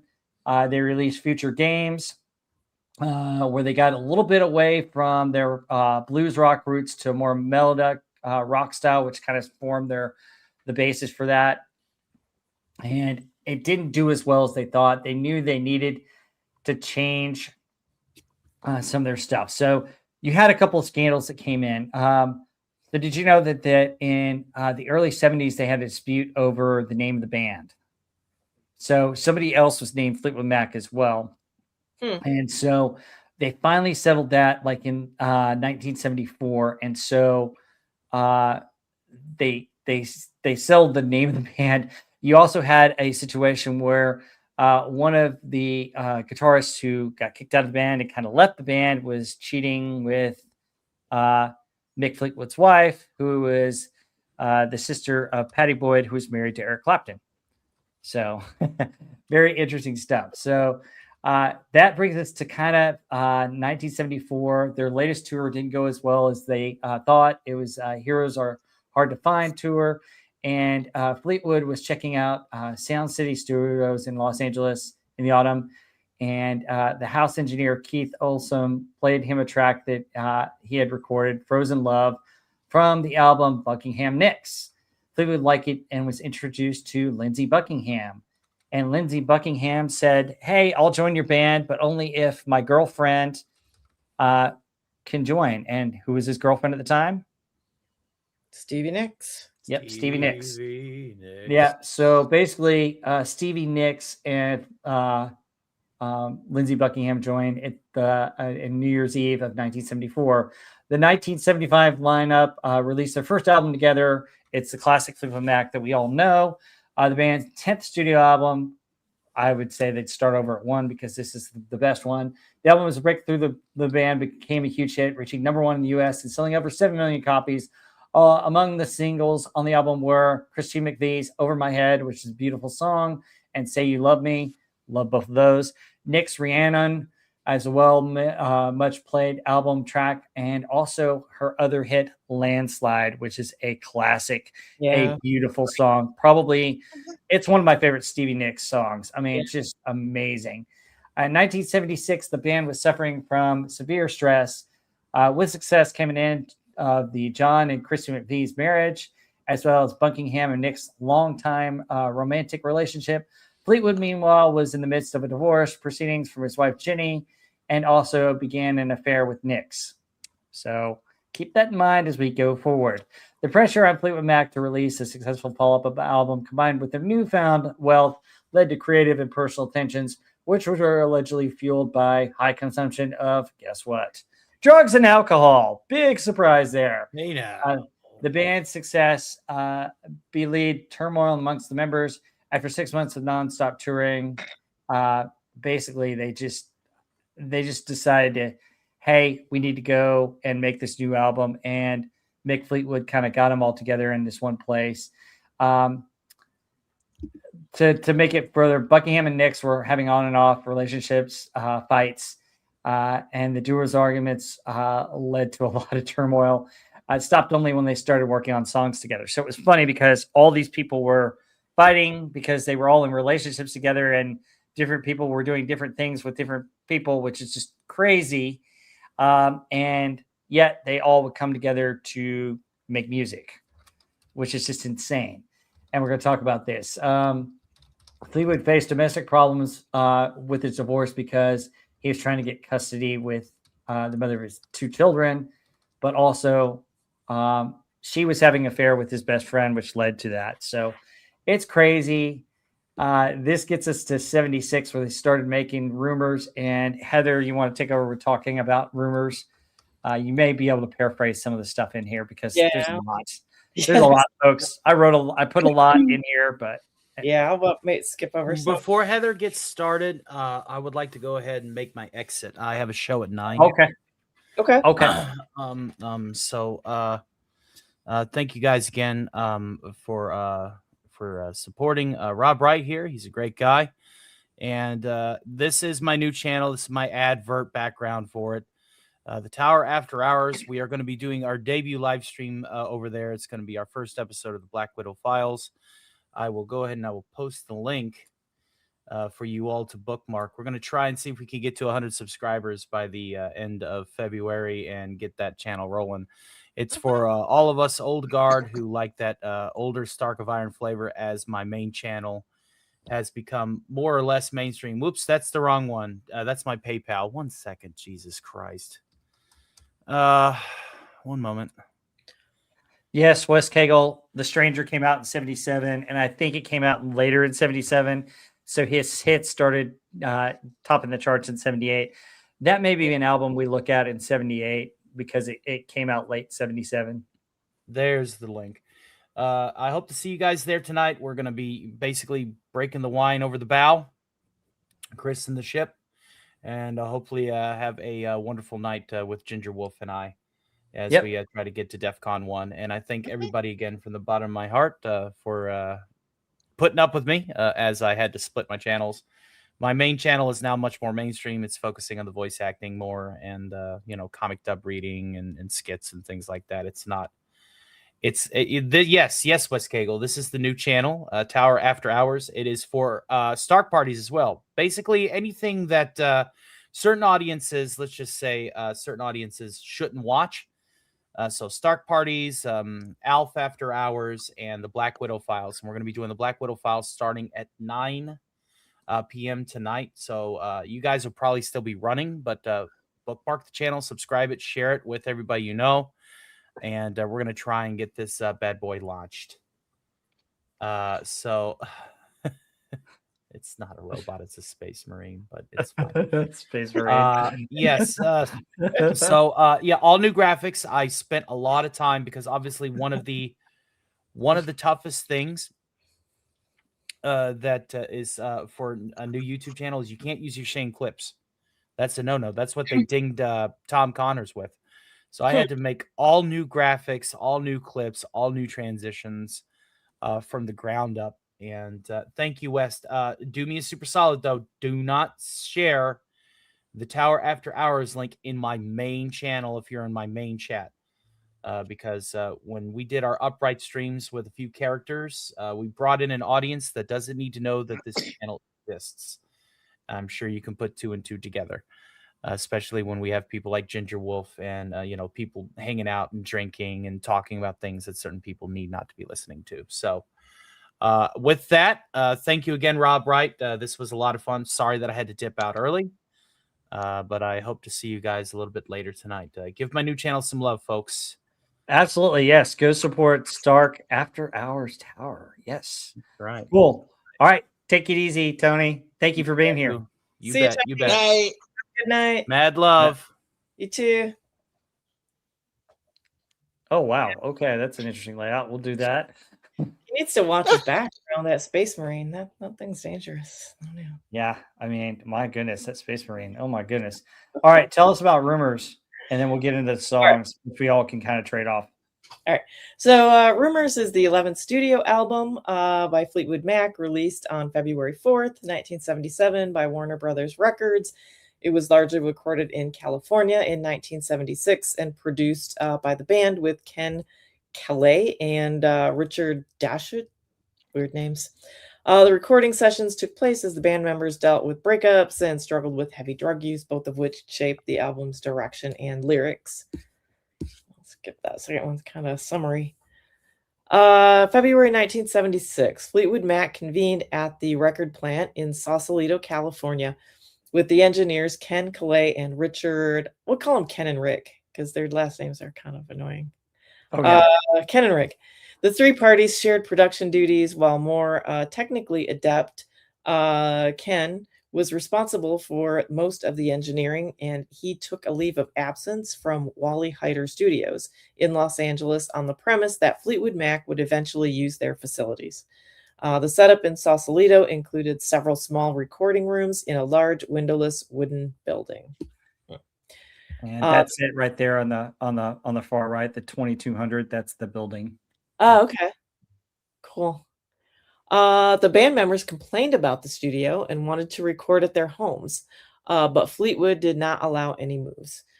Christy McVie and Nix decided to live in 2 condominiums near the city's harbor, while the male contingent stayed at the studio's lodge in the adjacent hills. The record's working title in Sausalito was Yesterday's Gone. Buckingham took charge of the studio sessions to make a pop album. According to Dashut, while Fleetwood and the McVies came from an improvisational blues rock background, the guitarist understood the craft of record making. He sure did. During the formative stages of compositions, Buckingham and Christy McVie played guitar and piano together to create the album's basic structure. The latter was the only classically trained musician in Fleetwood Mac, but both shared a similar sense of musicality. Yeah, Lindsey Buckingham is really underrated. Like, as when people talk about great guitar players, he doesn't really get mentioned in there, but he's really incredible, and his compositions are amazing. I'd heard a story, I can't remember where he composed guitar parts to play, thinking that they would have him and a rhythm guitar player, and then when it was just going to be him, he wrote them so he could basically play like the kind of the rhythm and the solo parts at the same time. But when he left, they had to get 2 guitar players to replace him. So he's really incredible, and his compositions are really unique and amazing, which kind of contributes to their unique sound. So wholeheartedly agree with that. When the band jammed, Fleetwood often played his drum kit outside the studio's partition screen to better gauge Callett's and Dashut's reactions to the music groove. Baffles were placed around the drums and around John McVie, who played his bass guitar facing Fleetwood. Buckingham performed close to the rhythm section, while Christine McVie's keyboards were kept away from the drum kit. Calais and Dashut spent about 9 days working with a range of microphones and amplifiers to get a larger sound before discovering that they could adjust the sound effectively on the API mixing console. Oh my gosh. That must have taken a ton of time to do that. Yeah, I'm sure. Yeah, probably more, technology's constantly improving throughout the 70s as far as recording. As the studio sessions progressed, the band members' new intimate relationships that formed after various separations started to have a negative effect. The musicians did not meet or socialize after their daily work at the record plant. At the time, the hippie movement still affected Sausalito's culture, and drugs were readily available. Open ended budgets enabled the band and the engineers to become self indulgent. Sleepless nights and the extensive use of cocaine marked much of the album's production. Chris Stone, one of the record's plant owners, indicated in 1977 that Fleetwood Mac bought excess at its most excessive by taking over the studio for long, extremely expensive sessions. He stated the band would come in at 7 at night, have a big feast, party till 1 or 2 in the morning, and then they were so whacked out they couldn't do anything, and they'd start recording. Oh my gosh, I can't believe that. Jeez. Nix has suggested that Fleetwood Mac created the best music when in the worst shape. While according to Buckingham, the tensions between band members formed the recordings process and led to the whole being more than the sum of the parts. I would 100% agree that Yeah. more than the sum of the parts for sure. The couple's work became bittersweet after their final split. Although Buckingham still had a skill for taking Nick's tracks and making them beautiful, the vocal harmonies between the duo and Christy McVie worked well and were captured using the best microphones available. Nick's lyrical focus allowed the instrumentals in the songs that she wrote to be looser and more abstract.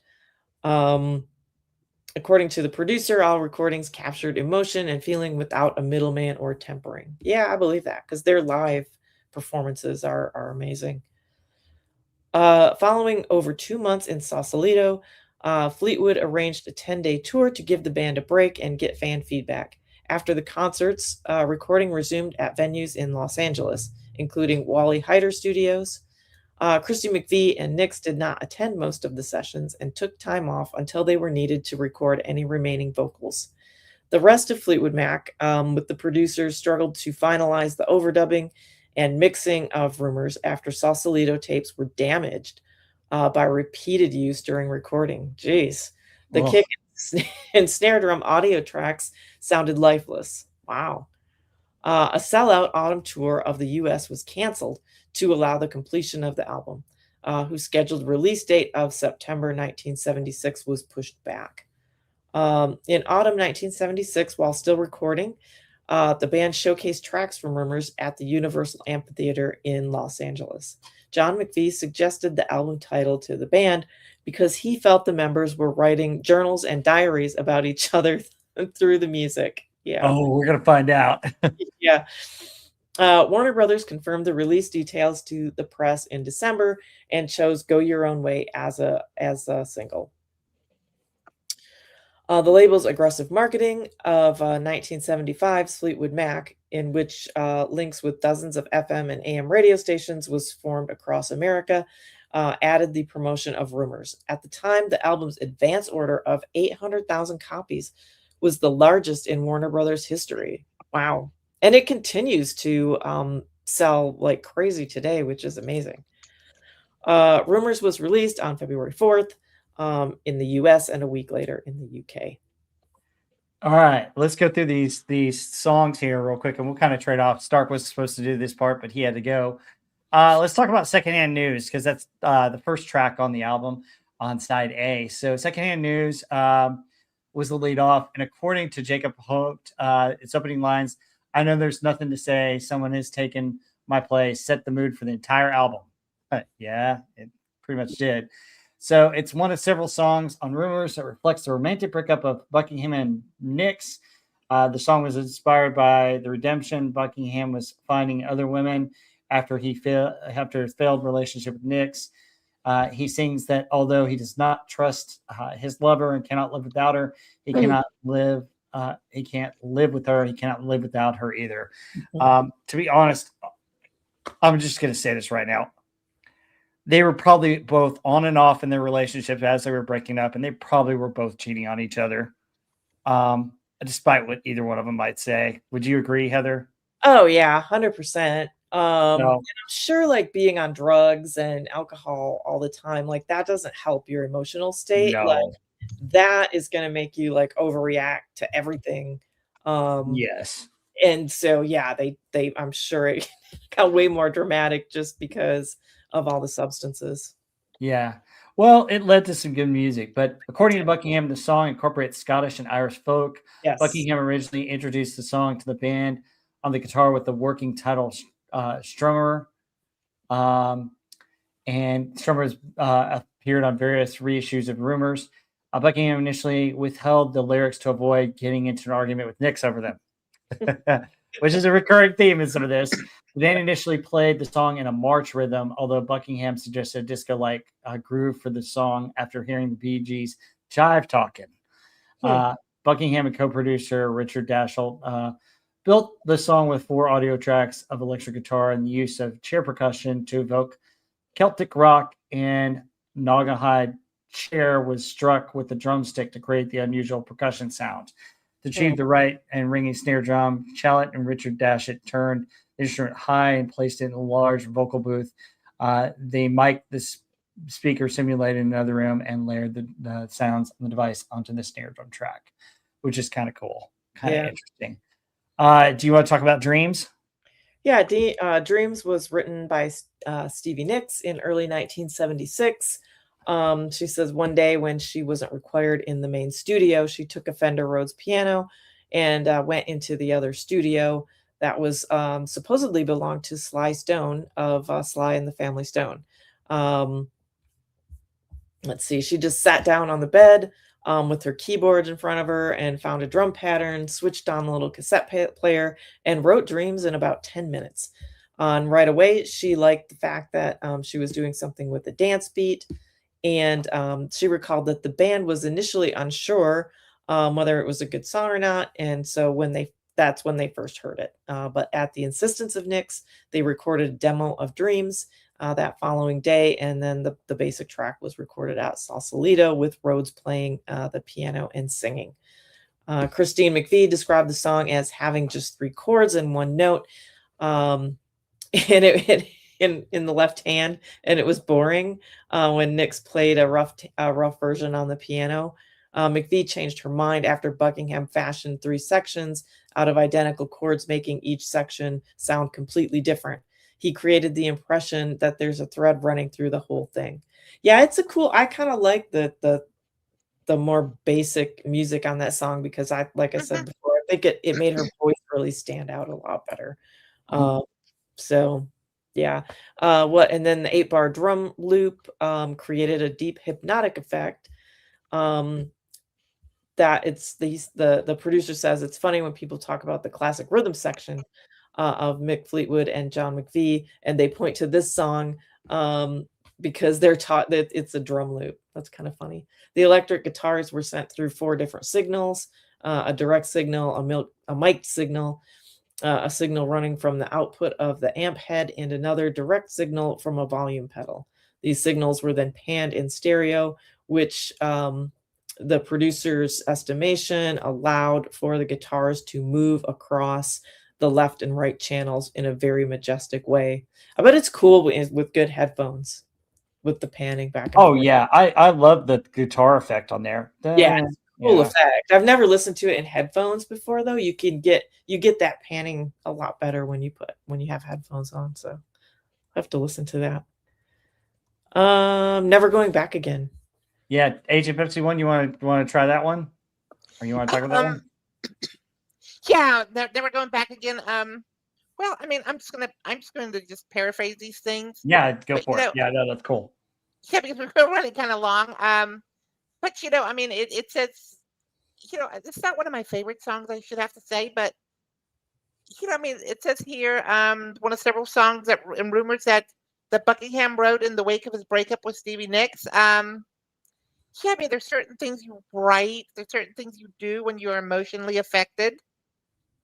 And I think this is, this could be one of them. He recalled it being one of the last songs written for the album. Yeah, then he had a rebound relationship with another woman. I mean, I mean, talk about promiscuous. Yeah. Talk about promiscuous. Yeah. I mean, I think it's a good Oh song, my but God. yeah, it's good. It's just it's it's interesting. And it's kind of acoustic too. Mhm. hmm But I really want to talk about the next one, which is one of my favorites. Don't Okay. Stop. Okay. Yeah. So you better part B, you better read the whole thing. You want me to read part? Okay. Yeah, do don't stop, and I'll yeah, just as long as you get part B, because that's the most interesting thing about this. Yeah, I mean, Don't Stop reflects Chrissy McVie's feelings about her separation from Fleetwood Mac's guitarist John McVie. 8 years of marriage. I mean, okay. I mean, that's a long time, actually. Mm-hmm. Yeah, McVie noted that the Fleetwood Mac story, Rumors and Lies, that Don't Stop was directed towards her ex-husband, John McVie. He was unsure of the song's subject matter until its release. Yeah, okay. I mean, being married myself, my husband sometimes, he's not sure of things until much later, but, um, says I've been playing it for years and it wasn't until somebody told me that Chris wrote this about you. And it was like, oh, really? Yeah. Talk Yeah, about it's pretty funny. It's like she wrote it about him, and she had always told him. I think this one. It was either this one or another one that she's claimed that it was about her dog, but it was really about him. So because really she probably liked the dog better. I don't know. yeah, probably. Yeah, but I mean, but with music, I mean, people read into the songs what they want to read into them, Mhm. Yeah. and songs mean different things to different people. Yeah. So I mean that could be exactly what it is, and it says here the original song, the original. I can't speak. I mean, this song was originally tracked with drums and electric guitar and piano in March 1976. But Yeah. after 25 was deep and unsatisfactory, yeah, that would kind of that. See, this is why I'm not a musician. This Yeah. is this is why I'm not an actress, because that's just Hmm. oh my God, another take, another take, another take. No, I mean, I'm sorry, it's just I couldn't do it. But Well, she brought in Lindsey Buckingham to help her out with that song too. So yeah, this is all collaboration. All these albums are all collaboration anyway. mhm. I feel that's the way it should be. Yep. Yeah. When you have all great musicians in a band, they all contribute, and it does make it greater than the sum of its parts. Yeah, I mean it does, but I mean they all have big egos, and that's another problem. hmm Yep. Yep. So when we get to the next track, Go Your Own Way, I'll take that one. All right. So this is Lindsey Buckingham's signature song on this. Lyrically, Go Your Own Way. It's about Buckingham's relationship with Stevie Nicks, which half the songs are about that, which is kind of funny.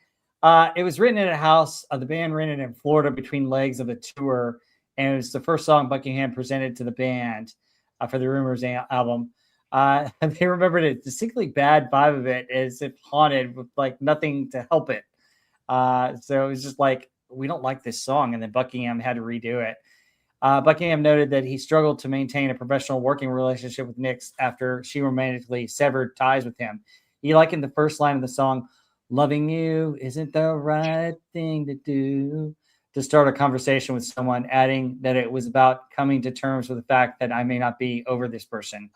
When Nicks heard the song, she demanded that Buckingham remove the line, "Packing up, shacking up is all you want to do." She still hates him for that. She can't stand him for that. Like, she cringes every time. Apparently, but he's like, Nick's disputed that she sacked up with men while she was still in a relationship with him, and said that he connected the narrative to irritate her. Every time those words come on stage, I wanted to go over and kill him. He knew it, so he really pushed my buttons through that. On the lyric, Buckingham commented that it may be a rather truthful and blunt observation, but that's the way you write songs. In a 2022 interview with the New Yorker, Nix contrasted with the lyrics "Go Your Own Way" with those found in her composition "Dreams." She called the two counter songs, and they have been kind of counter songs, "Dreams" and "Go Your Own Way." And the funny thing is that the person that apparently she was shacking up with were two famous people right then and there, is that she hooked up with Mick Fleetwood at some point at this time. And then she later started a relationship with Don Henley. And then she was on and off again with Lindsay. So I don't know, but I mean, good grief. You never know with these people. So we've got another Christine McVie song, which I think is the most underrated song on here, Songbird. Does somebody want to talk about that one? Yeah, sure. Songbird is pretty. It's a nice change of pace when they get to that spot in the album. So McVie wrote Songbird in half an hour around midnight, but didn't have anyone around to record it. To ensure she didn't forget the chord structure and melody, she remained awake the entire night. Oh, that's funny. And played it for the producers the next day. That's nice. It's one of the 4 songs written solely by Christine McVie on the album.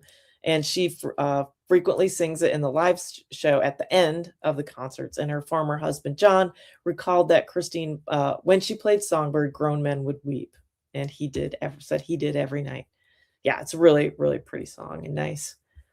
Want to know a sad fact about this song? Sure. Yeah. I think this is the last song that she ever sang with Fleetwood Mac. Oh, wow. Okay. Huh. I think. So crazy. All right, let's flip over the album to side B. Who wants to talk? Agent Pepsi One, you want to talk about the chain? Yeah, I'll talk about the chain. Some of it. Because there's a lot to it. Yeah, summarize a little. Yeah, summarize. I mean, it's the only song that's been, all 5 band members are credited on. That says the chain was created from a combination of several previously rejected materials. Yeah, I mean that's typically how things work. Mm-hmm. I mean, you take bits and pieces, which is entirely acceptable. Throughout the Rumours session, the chain, that says, remains in a state of incompletion. Yeah, I mean, that too is something, it's always a work in progress. It's like a lesson plan. It's never complete. It's always a work in progress. Mm-hmm. Yeah, but interestingly enough, here it says it goes all the way back here to 1973, where they took some parts from Nix's self-titled what's that, Lola album? Yeah, it's Buckingham Nix. Yeah. Mm-hmm. But I think part 2 is probably the best part of this song that I think really is the meat of it. That is a funny story. Yeah, I mean, because if you're going to be in a band or something, I mean, you're going to bring everything you have from previous bands as well. I mean, that's the way things go. And it says here that the Nix had written the lyrics separately, which were originally part of an entirely different song. Excuse me, my sinuses are just draining. Nice. But yeah, but I mean, this is actually. No. Yeah, I mean, but if you think about the song, they're stringing things along. Is that chain? Yes, exactly. So, but the funny thing about this song, so the lyrics that were written by Stevie Nicks, if you don't love me now, you'll never love me again. Who sings that in the song? Lindsey Buckingham. Well, what's that about? That's Stevie Nicks writing about Lindsey Buckingham and her relationship. It's great how they write like lyrics for the other one to read that the other, or sing that the other one doesn't like. Yes. I'm like, let me write something about you that you're gonna sing in your part. Yes. So that's the thing, is like they're both, it's so funny because they're all attacking each other in some different ways. But yeah. That's what it was. That was about their relationship. So, all right, who wants to tackle You Make Loving Fun? I thought you wanted that one since you got your little note there, right? Oh yeah. I mean, that's what all the ladies say about me, I mean, I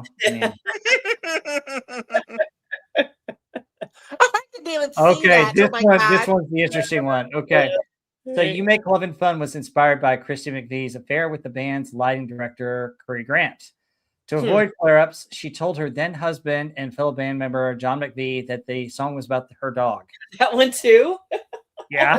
About the dog. I think that one and the other one she did, yeah. It's the fourth and final single from the album You Make Lovin' Fun, peaked at number 9 on the Billboard charts. Funny. And was the 4th top 10 hit. I Don't Want to Know, which is an interesting song. Somebody want to take that one? Sure. Okay, so much earlier than the Rumours sessions, when Stevie Nicks and Lindsay were performing as a duo, she wrote this song. This was prior to joining Fleetwood Mac. The other band members decided to use the song as a replacement for a song that Stevie Nicks had written for Rumours' Silver Springs, when they found that wouldn't fit on the album. And the other 4 members made a recording of the song without Nicks late in the Rumours recording sessions. Buckingham was able to sing Nicks' lead vocal on this version, as well as the harmony vocals, because he knew the song from their Buckingham Nicks days. The drummer, Mick Fleetwood, then broke the news to Nicks that they decided that they needed to replace Silver Springs with I Don't Want to Know, which that's kind of an odd choice, because I think Silver Springs is actually a lot better. Yes, I agree. And wanted her to re-record her vocal part over the one that Buckingham recorded. Nicks was angry and did not want to cooperate, but she ultimately relented and was unhappy with the prospect of only having 2 songwriting credits on the album. Yep. Interesting. That was kind of a bad call. I don't know how the time, I would have found a way to put Silver Springs on there, because I think Silver Springs is a pretty song. And they released it on the single. It was a B-side of a single too, but and it's on the later re-release, right? Isn't it on later? Yeah, it is on the re-release. Agent Pepsi 1, do you want to talk about Oh Daddy? Yeah, let's talk about Oh Daddy. It's Oh Daddy. Okay. What the lady said about Stark. I was hoping he'd be able to read that. Oh my god! Oh my god! Oh my god! Okay. McVie stated in a series of 1977 interviews that she wrote the song about Mick Fleetwood's separation from his wife. Yeah, I mean that would make sense, but I mean, there is so much. I mean, think about the drama that's going on in this entire album. It's all about separations and pain and love and Yeah, and Jenny Boyd was married to Mick Fleetwood, and Jenny Boyd's sister, Patty Boyd, was married to Eric Clapton, who she was previously married to George Harrison before that. So, which has another song about her called Layla. But exactly. I mean, yeah, it says here that Mick Fleetwood was the only father in the band, and he has 2 daughters. I mean, okay. I mean, that's also a bad vibe when the parents break up. Yeah. And then the producer described it as a beautiful song, which is, I mean, that's perfect. I mean, that's why it's on the album. But if you think about all of this, it says here, what I really like, it says down here, is that the Rolling Stones, Fool to Cry, Stevie Nicks assisted with the lyrics, and in 2012, Fleetwood. In 2012, Fleetwood Oh Daddy as one of his 11 greatest recordings, and that's something that I would not have guessed. Yeah. So. Yep. So, and then the album completes with this awesome song, Gold Dust Woman. So I'll talk about this one. Originally started as a folk song, but Nicks sought a darker arrangement and presented the song to Buckingham on acoustic guitar, and remarked the band began recording the song 2 days later. I wonder what this song or who this song is about. The Rulers Make Bad Lovers lyric related to an influx of wealth that Nicks accumulated due to the newfound commercial success of Fleetwood Mac, and her contemplation on how this would affect her romantic life. Nicks said that Dragon and Black Widow referenced in the song symbolized anger. Buckingham commented that Gold Dust Woman, it was an evil song, very dark, and I'm guessing that it was directed at me. In an interview for VH1's Classic Albums, Nix offered further insight into the song's meaning. Gold Dust Woman was my kind of symbolic look at somebody going through a bad relationship, doing a lot of drugs and trying to make it, trying to live, trying to get through it. Yeah, So, great song. yeah, it's a great song. It is. And it probably was about, all the lovers that he took on. So anyway.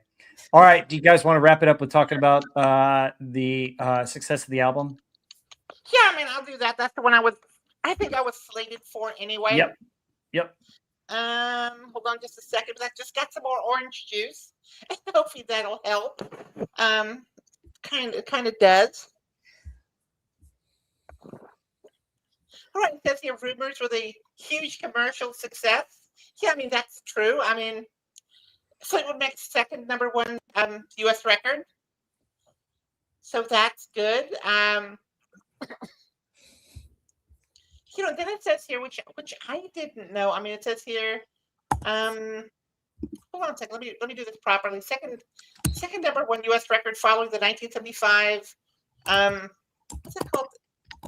Eponymous release. Yep. It stayed on the top, and it's top of the Billboard 200 for 31 consecutive weeks, while reaching number one in the United Kingdom, Australia, Canada, and New Zealand. Yep. Yeah, and then it re-entered on the 11th of May 2011. What? I think it went to number 2 in Australia. Because of Glee. Yeah. Yeah. Yep. I mean, well, yeah. Young people finally hear a good song, and then they all, want to. Yeah, they flock to it, just like Prince. Prince's albums are selling. I used to watch Glee. Yeah, that's what we mean by young people watch Glee. Yeah, I think I admitted too much of this. I used to watch Glee. Okay. And then we had that TikTok guy that was listening to Dreams while drinking that thing, and it made a whole nother rounds. Right. I mean, it says here it was certified platinum in America and the UK within months. 1 million units and 300,000 units shipped. It was named the album of the year 1977, which is awesome. And then it says it debuted at number 7. Rumours peaked the top UK album charts in China in 1978, becoming Fleetwood Mac's first number 1 album in the country. In 1980, 13 million copies of Rumours had been sold worldwide. As of 2017, 40 million copies. Yeah. And as of November 2023, Rumours has spent over 1,000 weeks in the top 100 of the UK albums charts. So I mean, it continues. I mean, this is just superlative. I mean, 4.2 million units shipped. I mean, 20 million copies. 20 million copies shipped. I mean, it just goes on and on and on. I mean, this is one of the greatest albums commercially. I mean, if you think about it, it talks about a Dark Side of the Moon. It's best 50 albums of the 1970s. I mean, it's just, it's just absolutely up there. Yeah, Rolling Stone, when their releases of the top albums of all time, and it's still up there on the top 10. Yeah, because I mean, it is a tour de force everywhere you look at it. Oh yeah, absolutely. So, yeah, it's a great album. And folks, if you haven't bought Rumours or listened to Rumours, it's fantastic. Go get it. It's one of the ones that we can listen cover to cover, right? Oh yeah, absolutely. Yeah. I have Rumours on Super Audio CD, and I will tell you, there's a difference between that and the regular CD. So I don't have a turntable, so I can't tell you what it sounds like on vinyl. But I can tell you on CD it is amazing. Yep. So anyway, that's Rumours, folks. Let us know in the comments below about about this album, what you love about it. Sorry we had to go through some of it a little bit fast. We were trying to make up for Stark being out, and also I wrote way too much. Editor. I need to edit myself. Anyway, Yeah. folks, that is our show, but let's plug away. Agent Pepsi One, you got anything coming up? Yeah, actually, I do this time. I have some very interesting things coming up. I don't know about, and I don't know if I've told y'all, but I've been writing a story called Project Clementine Pennyfeather. It's about the character from the HBO's Westworld, but on a different take. It's like a romantic thriller that's told in the Hitchcockian style. And I have found great narration through a computer voice, and I will be posting chapters on my YouTube channel. So please, if you're interested in cool. science fiction, that was going to be pretty cool, and that should be coming out pretty soon. I already have 11 chapters written, Sweet. so it's like a Post the link. continuing saga. Yeah, it's pretty cool. I read a couple that you sent out. If that's the one you sent too, out, yeah. chapter is Yeah. good stuff. Thank you. I kind of refurbished some of the stuff, but yeah, so I got a narration coming, so it's going to be really great. Cool. Yeah, please do check my channel and listen to some of the stuff if you like that sort of thing. Very cool. Awesome. And go ahead and post in the chat a link to your channel if you like. Okay, hold on. I'm on a Chromebook, so it's going to be almost impossible for me to do that. But okay. But just remember, it is Agent Pepsi One on YouTube, and just search for me, and you cannot miss it. Okay. Yeah, I'll find the link and post it in there. Heather, I know you're not on as a YouTuber, but do you want to talk about how you're a wrench? Nope. I feel like a YouTuber a lot because oh wow, okay. Working on here all the time. Yeah. Like sometimes you feel like a nut, sometimes you don't. Sometimes I feel like a YouTuber. Do I need to change my channel to Rob Wright and Heather L? No, don't do that. No. Yeah. I'm definitely not a plugger either, but sometimes I can occasionally be found hanging around on Overlord DVD's channel, either in the chat, sometimes on the panel. So come by and check that out if you're so inclined on Wednesday and Friday nights. And thanks so much again to the chat for being here. It's always great to see you all here. And don't forget to hit that like before you go. Hit that like, subscribe, and also leave some comments. Okay, folks, coming up. So this week I'll probably do some more Star Wars reaction videos. There's a really, really cool one about a TIE fighter that escapes the Death Star in the original Star Wars, the real Star Wars, that I'm going to react to. And then there's another one where Vader is escaping that same Death Star. So that is something coming up. And I think there's another couple that I'm going to post on there. So it should be pretty cool. So look for those videos. And then next week, I'm not going to do a live show, but I will do a recording. What I'm going to do is, and I may get some of the ladies, maybe Agent Pepsi One and a few others. Since we're coming up on February, the most romantic movies of all time, there are a couple lists out there. We'll take a list. We'll talk about those movies and see whether or not they cut the mustard as a romantic movie or not. Well, that'll be good.